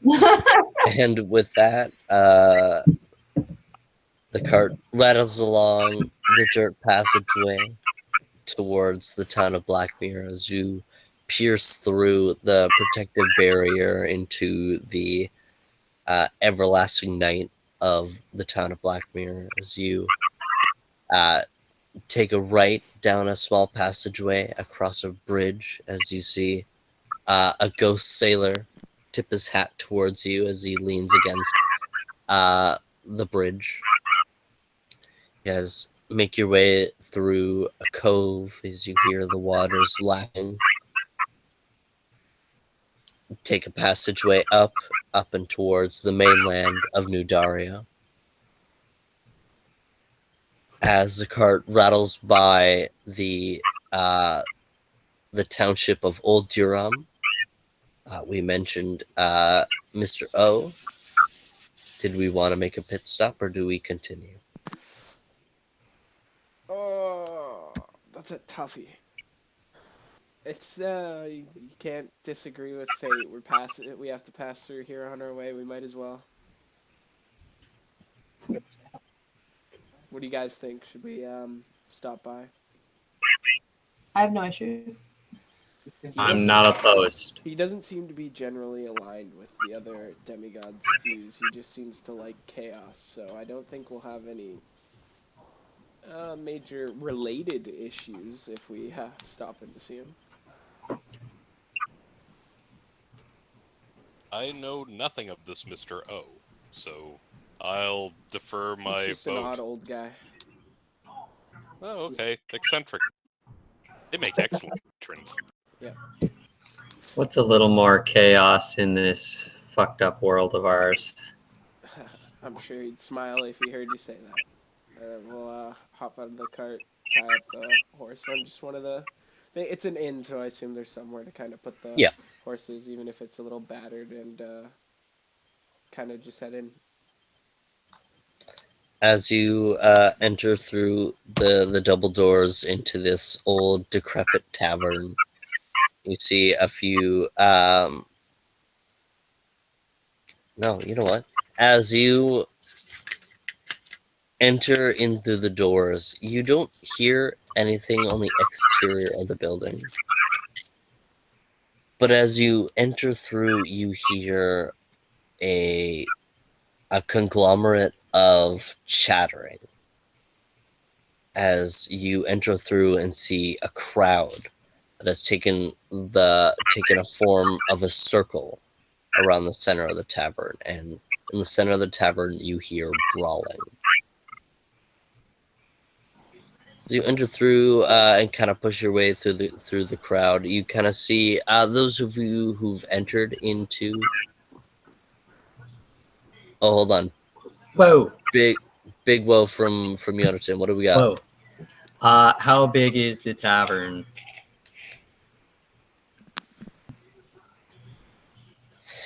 It's a fairly large tavern. Why do you ask? Could I fit a 30-foot diameter spell into this tavern without affecting me or my allies? Are you fireballing the fucking tavern? Like, No, I am not fireballing the tavern. okay. Diameter or radius? Radius, I guess. May I ask, as a DM, why? Would you like me to set the scene before you choose what to do? Sure. I also want to know what you want to do. I wanted to cast Entangle to stop the brawl, seeing as pacifist. Are there enough plants?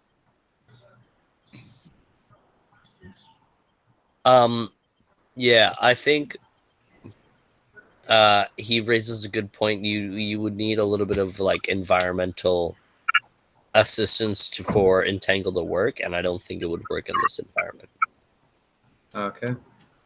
Sorry. Let me also set the scene for you, so then you guys can choose how you guys may proceed. I wouldn't like any kind of interference. I wouldn't mind, but I just want to quickly set the scene just so you guys can have the awareness as you enter in through the double doors, seeing this circle around. You guys push your way through, and those of you who have been in the empty version would remember a a raised platform with a large table and many chairs behind it. Before that, you saw what would be an empty, uh, an empty, Mhm. an empty platform with a singular chair. Now you would see it as a full rectangular chair with many chairs behind it. The center being a familiar chair that you've seen before. The chair where you met Mr. O sitting in. As you see a younger version of him sitting on the table, sitting on the chair, near the table. I don't know how to say that properly. And next to him, conglomerate of a few of them unfamiliar faces, but the one on the far left, you see a younger version of K still having his eye. Describe the other His ones. right. Oh wait, finish K. His eye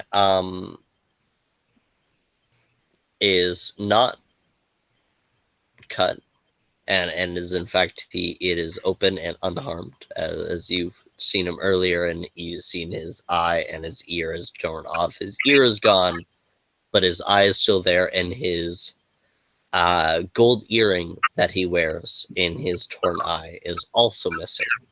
Or torn ear is also missing.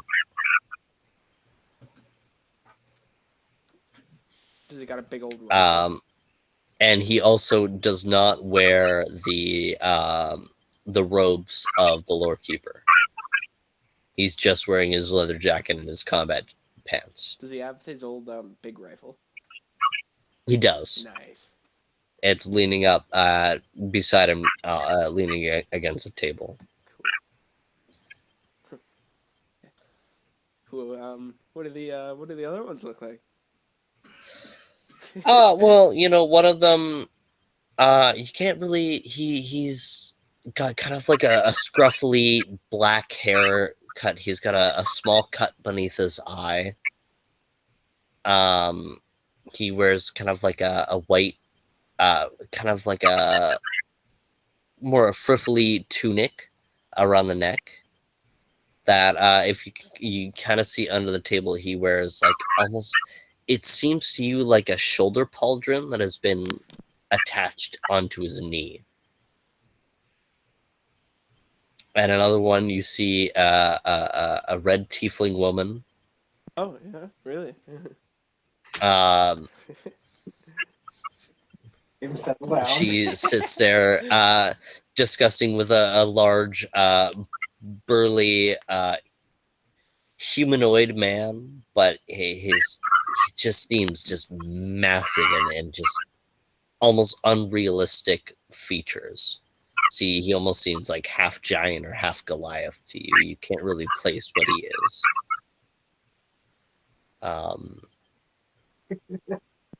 Bet you that guy could kill a musket man.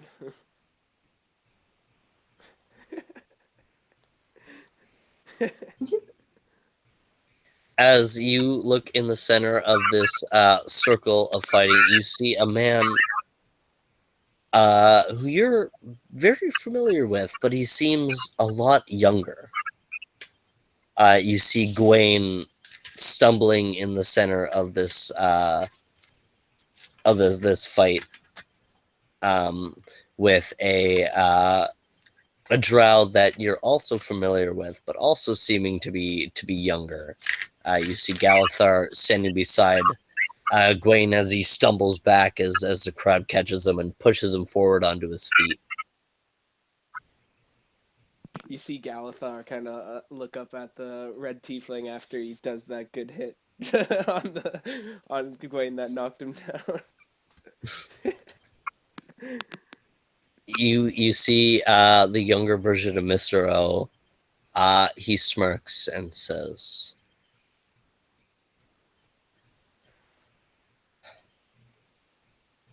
"For your freedom,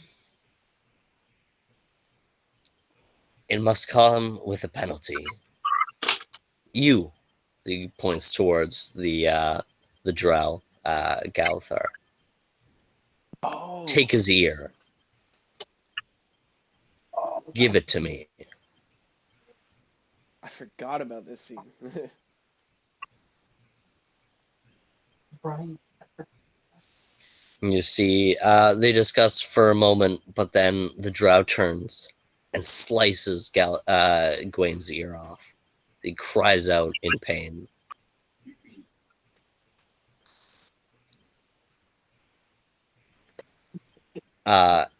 You kind of grimace and look away as you see the slash and the blood splurt out.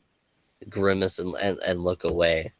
You look back and see the empty tavern with six drinks on the counter and a key.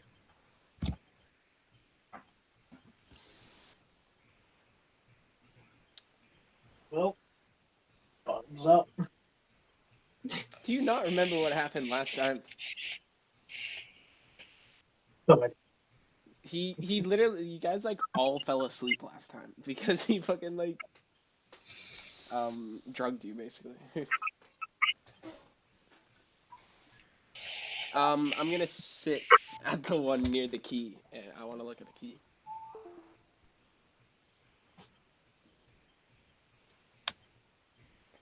It has a sigil on it that I need you to roll a knowledge history, knowledge arcana for.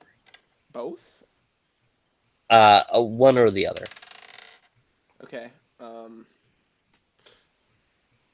see. Where's that? Your friend has questionable taste inside of entertainment and illusions. 21.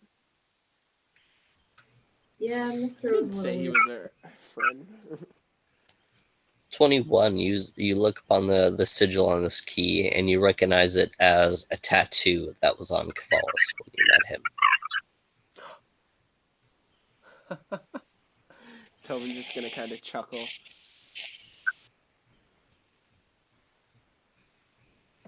He's gonna kind of like tap the key on the table and be like, not like he's not around, right? Like he's just You want to look around? Yeah, I'm gonna look around. You look around. As you look around and you're almost convinced that he's not there, you look towards the door and see him just leaning against the door. As you see his pale blue skin, silver hair that's been like slicked back. He wears a dark suit with a dark tie.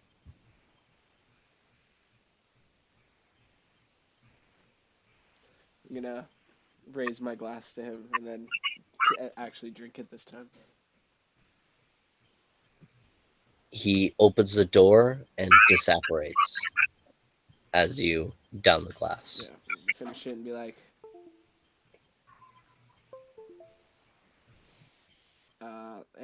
say, guys, I think we better get on our ways.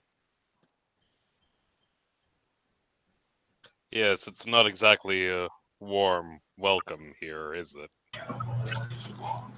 Warmer than you think. Should we not get Gwaine out of there, or? He's not there anymore. It disapparated. Like Oh, okay. it was kind of like a vision. It was Is the almost brawl like still you were going on? watching a memory. Yeah. No, Oh, okay. As Galthar chopped the ear off of Gawain, as you all kind of grimaced and watched the blood splurt from his ear, you all kind of looked away and kind of winced, and in that moment, the vision, or the what you as a magic caster and you as someone who's experienced many visions you recognize it as a memory. And give me a knowledge arcana if you can.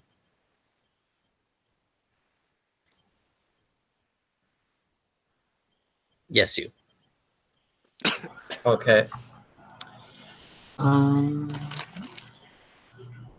That's gonna have to be intelligence. 14. 14. Yeah. No, that's enough to recognize as someone who's dealt in a lot of these. You recognize this as a memory of Osiris's, of Mr. O's. This is something that he was reliving and wanted to pass into your vision before he gave you this gift of a key.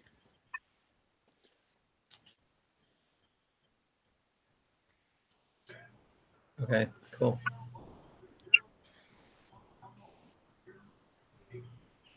As you all...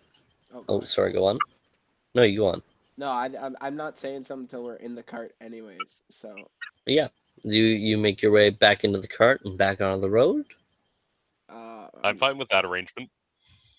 I'm gonna pull out the key. I'm like, do you guys know what this is? I'm pretty sure this is the key to the spire.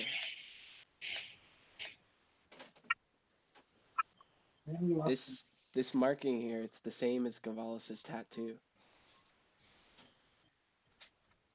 Should we cast some duplicates in case we need a backup? I don't think I feel like that wouldn't work, but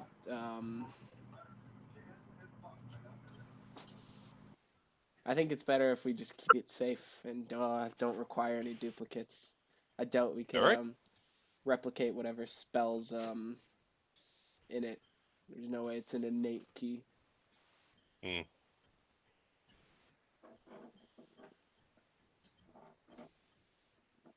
Who's driving the cart? Probably Yonatan, I would think. He's usually the one with the handle animal check. Is that cool with you? Yeah. Yep. Yeah, go ahead and roll me a handle animal as you make your way north towards the Cerberus Hills. Okay, I assume I'm not used to these animals yet. No, it's your horse. You're familiar with this horse. Okay. Would I have advantage or no? I'll give you advantage on this roll, but then disadvantage on the next one as you move into harsher terrain. Okay. As you move off the pass. So advantage on the first, disadvantage on the second. That's true.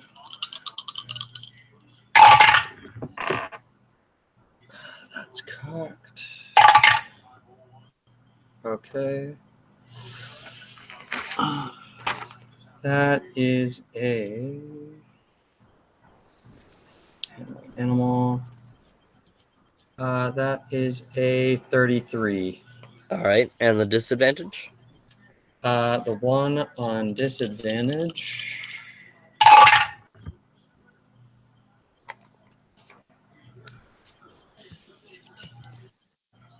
$23. I rolled a 19 and an 8 naturally.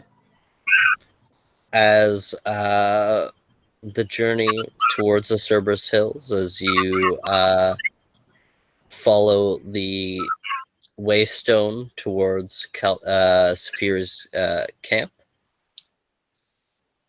as the weather begins to get a little bit colder, how do you guys manage against the colder temperatures?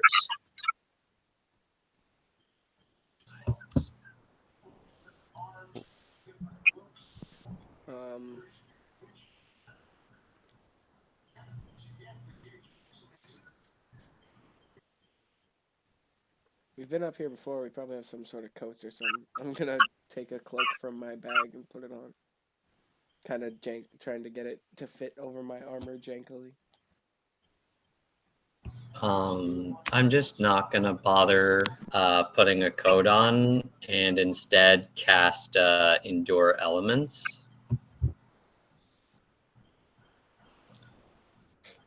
Endure Elements lets a creature protected by Endure Elements suffers no harm from being in a hot or cold environment. Yeah, you see Yonatan actually, as he focuses on his emerald gift from Varus. He uses that as a focus. As you see, after he casts a spell, he actually takes off one of his layers. As to him, it's a nice summer day to him. As he I'll takes cast- off his sweater and kind of hands it towards Alistair and says, "Oh, I don't really need this."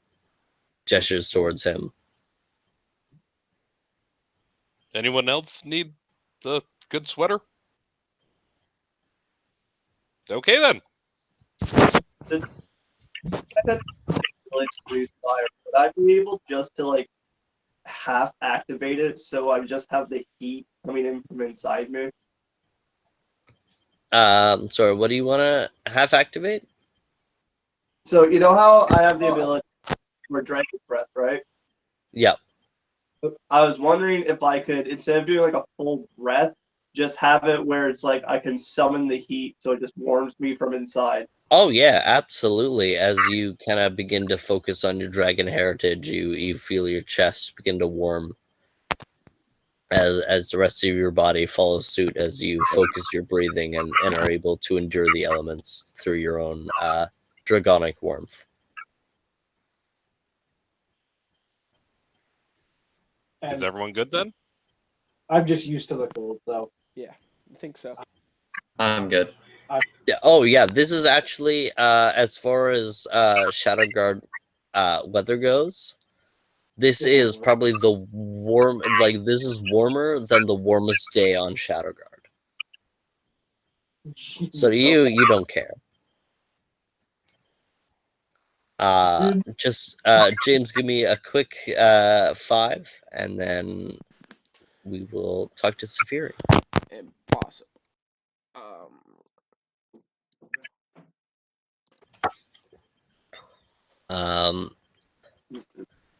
As you all with Yonatan's first check, you guys made it to about here. And with the second check is where the terrain starts to turn from path to deeper snow and harsher terrain. As he expertly guides your horse and cart through the deeper snow up towards the looming roofs of the Cerberus Hills, which is the main dominating mountain range of the northern hemisphere of the Darian Empire. As you track the waystone, as you move forward past the cave where you saw the carved G, where you stayed the first night, where you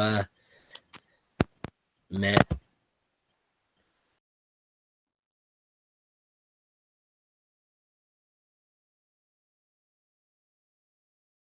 After you met Consult's notes.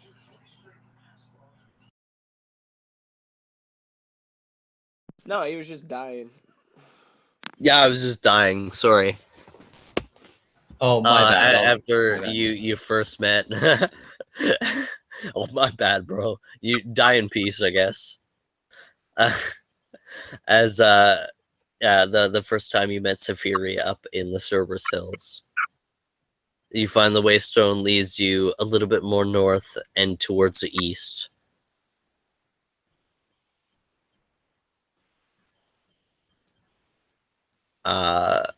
Who has the best listen modifier? Not My me. list is 12. Probably knees. Anyone have higher than a 10? No. Knees just said he had a 12, I think. Okay. Knees, as you and the rest of your party, it becoming the snow becoming a little bit too deep for you all to be sitting in the cart and pulling it at the same time. Yonatan just leading the horse and the cart through with all your stuff on it. As you all are trekking your way, as you hear the crunch of the freshly fallen snow. Knees, you hear a twang. of a bow string tightening. As you hear it up in a tree. About 15 feet away from you and about 20 feet up in the tree. 15 feet away, 20 feet up? Yeah. Where are we in open carriage? Pardon me? Are we in open, like the cart? Is it an open cart or is it a closed cart? It's an open cart, but you guys are currently outside of the cart walking. As if you all were in the cart right now, it would be too heavy for your horse to be able to pull it through. Okay.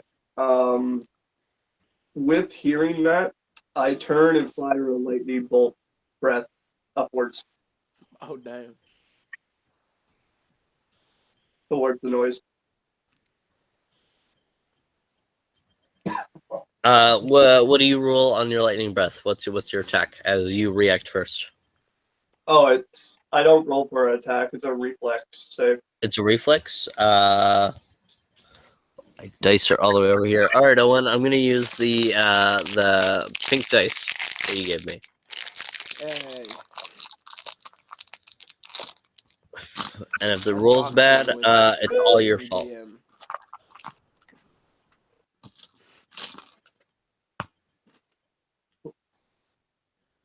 I rolled a 2. That guy was not expecting you to hear him.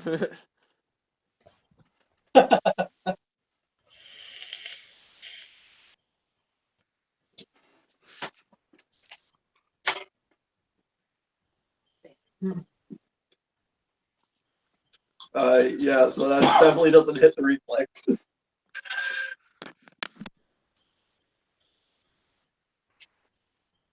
Yeah, dude, he totally has a plus 22 modifier, so it misses. How convenient. Well, it's 17 electric damage. 17 electric damage. As you hearing the twang of the bowstring, you immediately react and send an arc of lightning up from your mouth.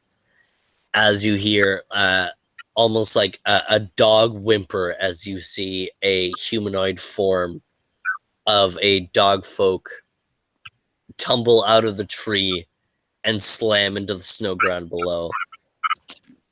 Sorry, how much damage was that? 17. 17, It's gonna and kinda that's gonna be hearing the lightning, obviously, and then feel what just happened? And they're gonna kind of rush over to the dog guy.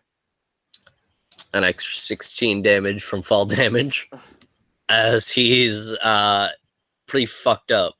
As you see, 2 more Becca dog and- folk people swing out from trees with their weapons drawn, both 2 jagged short swords. Aren't you? Uh, aren't you Safiri's men?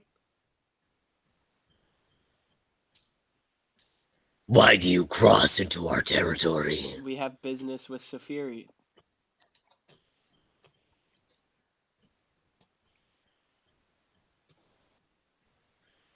So be it. I'm sure my comrade here had a reason for shooting or attacking your friend out of the tree, right, Knees? This is kind of like I heard the attack. Oh, see, he drew his weapon first.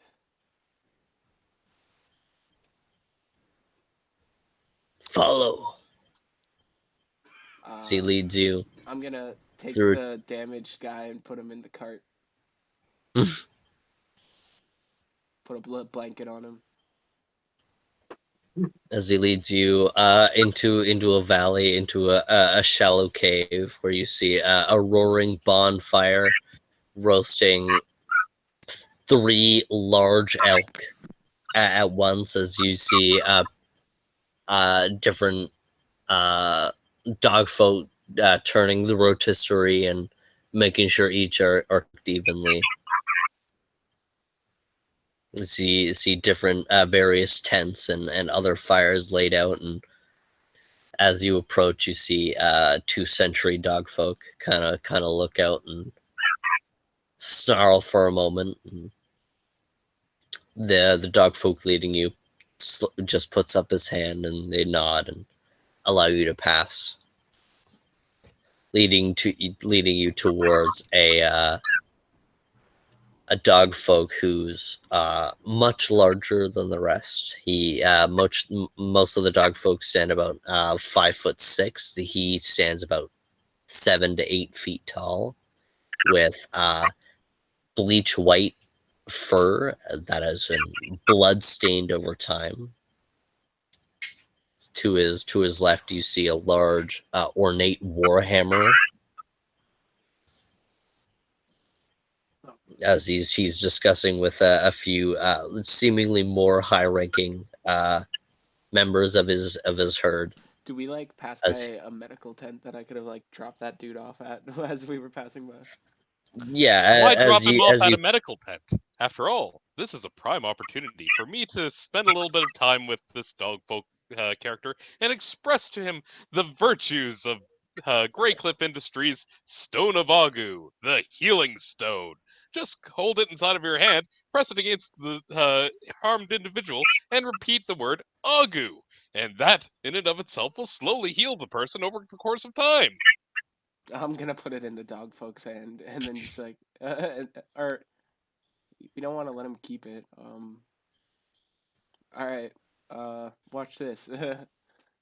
Do it. Go ahead, Alistair. Just rapid fire argue him, or does he have to say it? Oh, I can say it. Agu, Agu, Agu, Agu, Agu, Agu. You gotta do And it this about repeats 17 as he plus 16 incrementally. times. 33, I think. Yes, 33. repeating the word Agu Just as as we're like more and walking more dog towards him. folk kind of like surround near where you guys are, looking in curiosity. The larger dog folk finally catches attention to your presence and walks his way over and punches Orgolan in the shoulder. It's good to see you all again. You as well, my friend. As he clasps your arm in a bro shake, and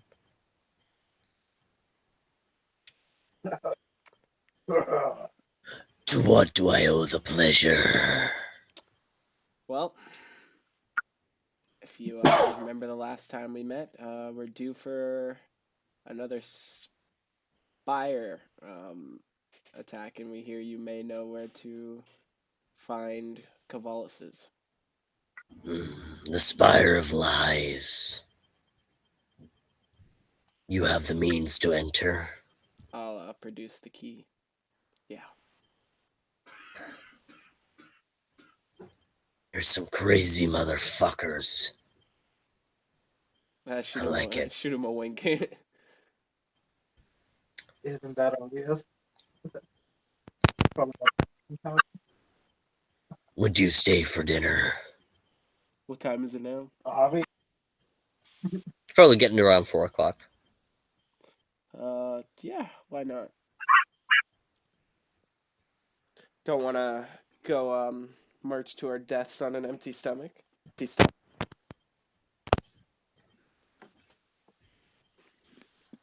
But for the sake of time, you all eat as Safiri and a few hand-picked dog folk after the meal begin to take you northward. We'll just As you leave our see, horse with them. yeah, they'll take care of it. We don't really need. No point in bringing that cart up there, I think. Is there anything anyone would wish to say as they lead you towards the spire? So,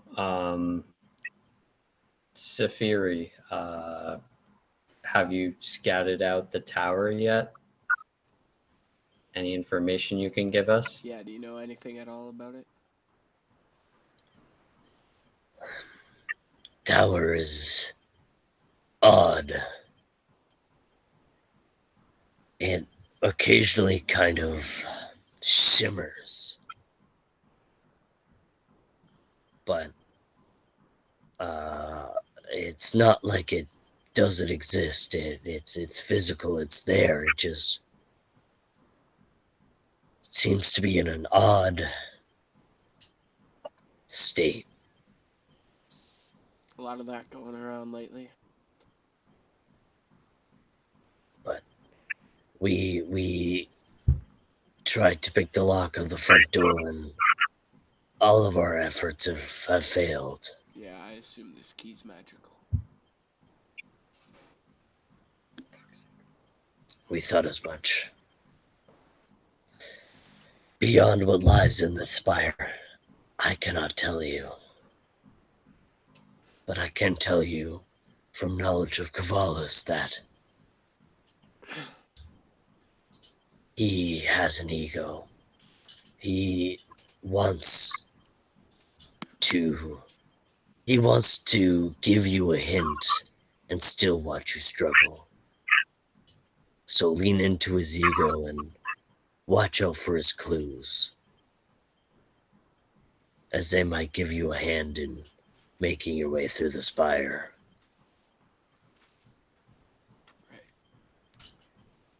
Have any enemies patrolled outside the tower? As long as I've been watching it, nothing has entered nor exited. It's locked down tight. Mm.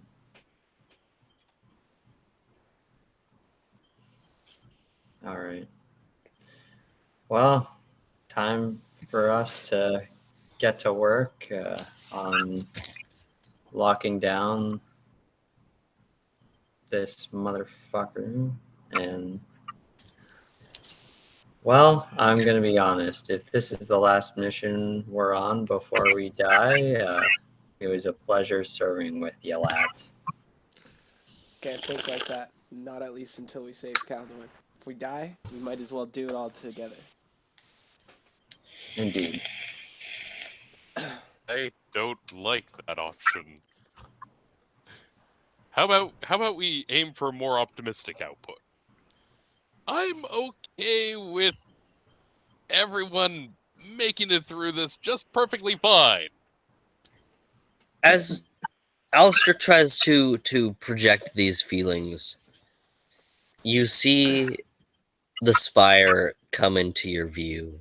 A large, looming, cylindrical spire of almost dark, unnerving stones. That just it just seems like something that doesn't belong in this white, beautiful scape as you see the frozen sea north of the Darian Empire span out into beyond the horizon. You see this eyesore of a dark tower that it gives you an unnerving feeling as you attempt to uh, give this speech to your fellow party mates.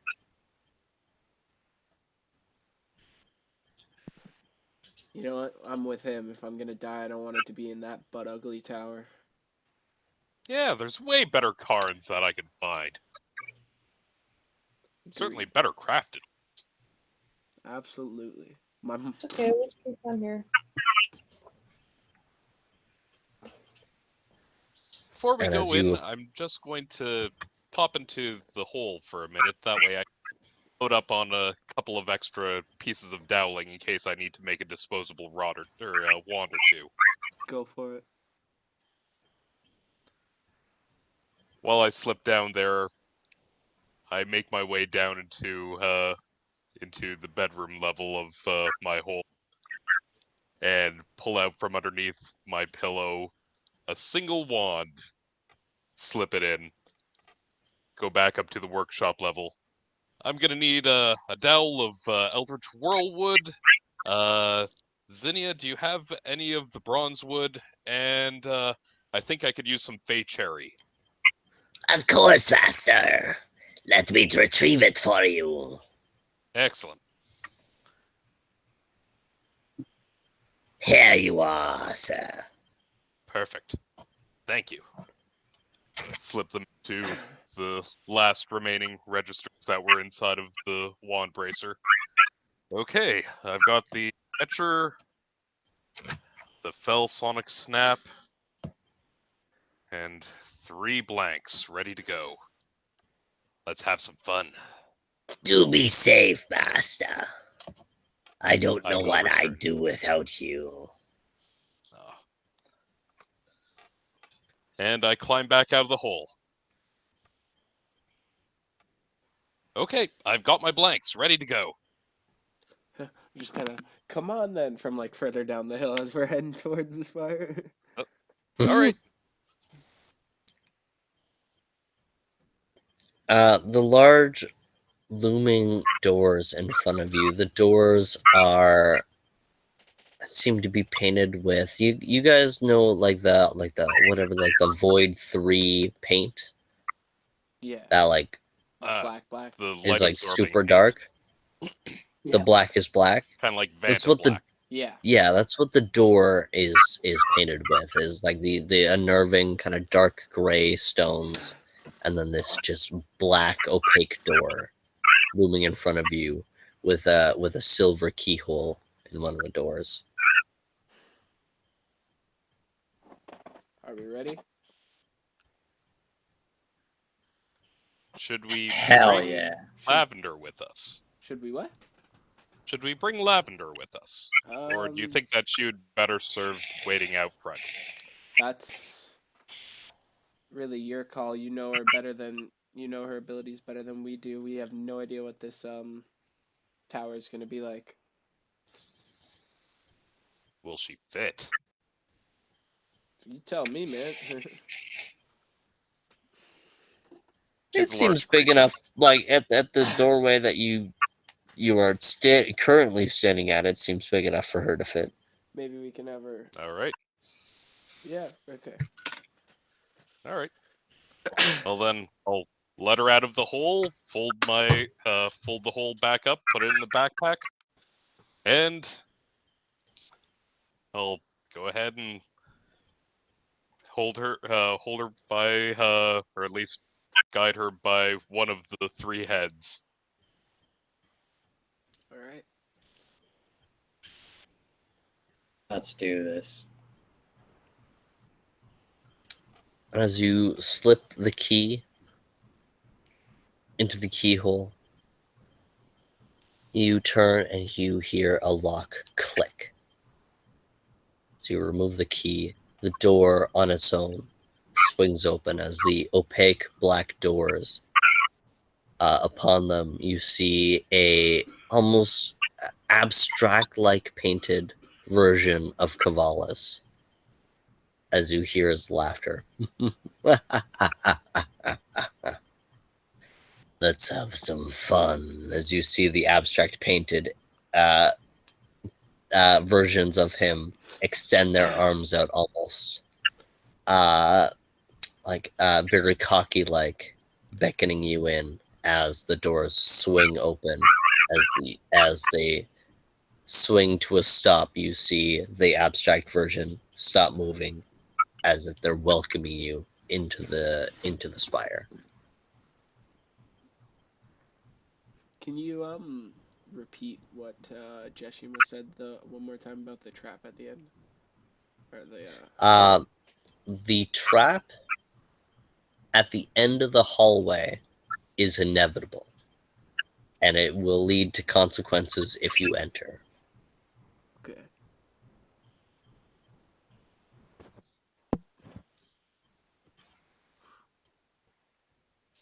Well, We didn't unlock the door to chicken out. you're right. Well, I'm gonna drop my sword and walk into the building. Before we go,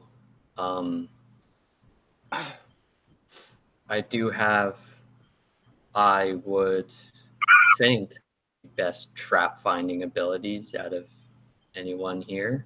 Would it be all right if I led from here? Of course. As you wish.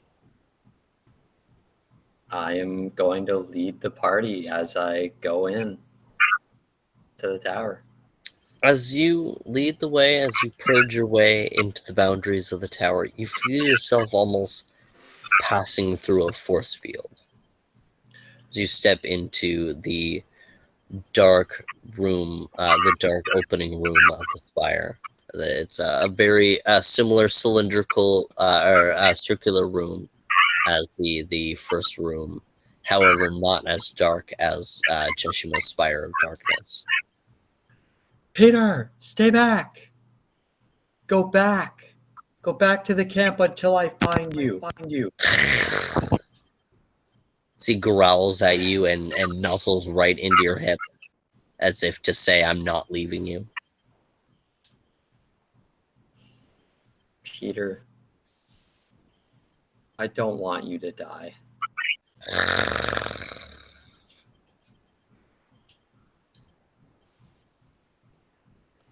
As he doesn't even look at you, he's staring forward into the room. Peter, please. So I can't lose you too. So is it like low light? Because you say it's dark, but like not as.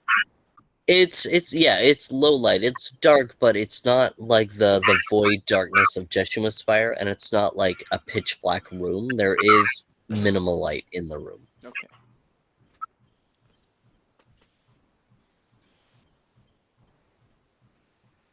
And as Jonathan tries to reason with Peter, he still just stands as rigid, attached to your hip, staring into the room. I think he senses something. Jonathan, he's not gonna let his master go towards whatever it is alone. If you're gonna come with me, then stay alive for me, all right? Can you sense his thoughts? Yeah, we're telepathically linked.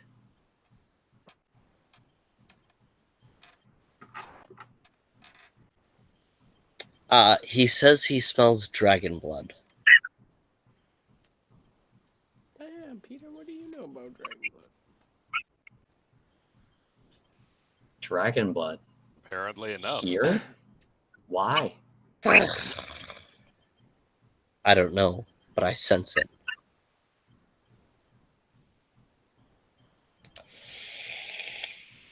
I'm gonna see if I can detect any traps and any sort of mechanisms or sensors or anything like that. Have you all purged through the entry of the doorway?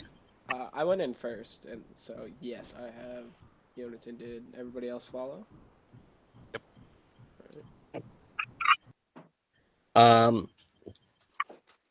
As you take in your surroundings, it is generally an empty circular room, but as you look back towards the doorway, you see arcane lettering above the door that says, "Leave as you entered." Is it the only doorway?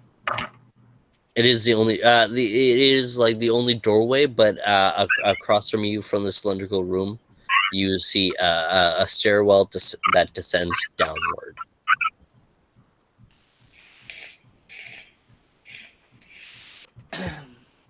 Leave as you entered. What do you guys reckon that means? Marching order is Same. too boring of an answer. I'm going to assume that it wouldn't want something ridiculous like us to walk backwards through the door of the threshold. I mean, maybe. I mean, that would just look silly. He's a trickster, you know? He's a liar. He wants to watch us tickle our brains and not know what to do. So we'll keep that idea in the back of our minds.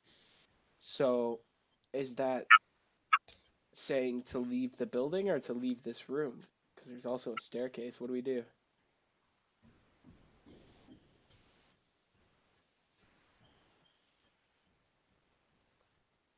Is there lettering over the stairwell? Like, It's over the doorway, as if to signify your exit. Like Way over to the progress doorway we is just back. came in. Over the doorway you just entered, yes, And there's to nothing- signify your exit. Okay. And there's nothing, nothing over the staircase. It's over the doorway that you entered through. I mean, if we're gonna take this guy down, I feel like, is there anything at the end of the hall, or is it just It's a circular staircase room. up? There is no hallway in this room. It's a circular room that leads to a descending spiral staircase. Okay, and there's nothing in the current room that we're in now? Nothing, empty nothing empty. of note. No, it is an empty room other than the door you entered through with the lettering and the descending staircase in front of you. Okay, I'm gonna carefully start heading for the staircase, checking for traps as I go along. Are you sure that's And where with we need to Yonatan go? leading the charge, checking for traps, that's where we'll Okay. end it off for this week, as we will continue, I think hopefully next week, as we progress into the Spire of Lies. Ooh. Cool. Yeah, I don't think we need any inspo points for that session. No, I I don't think it think was so just either. getting to point A to point B. That was a lot of fun. Yeah. Yeah. A lot of good information came to light that session. Oh, for sure. A reference to a few different pasts and warnings of a possible future as you all descend into a spire of mysteriousness. I don't know where to go from there. So join us next week as we find the Ade-nau'ul fighting their way through this mysterious funhouse of a spire. Bye, Thank you have a very good much for joining time. us.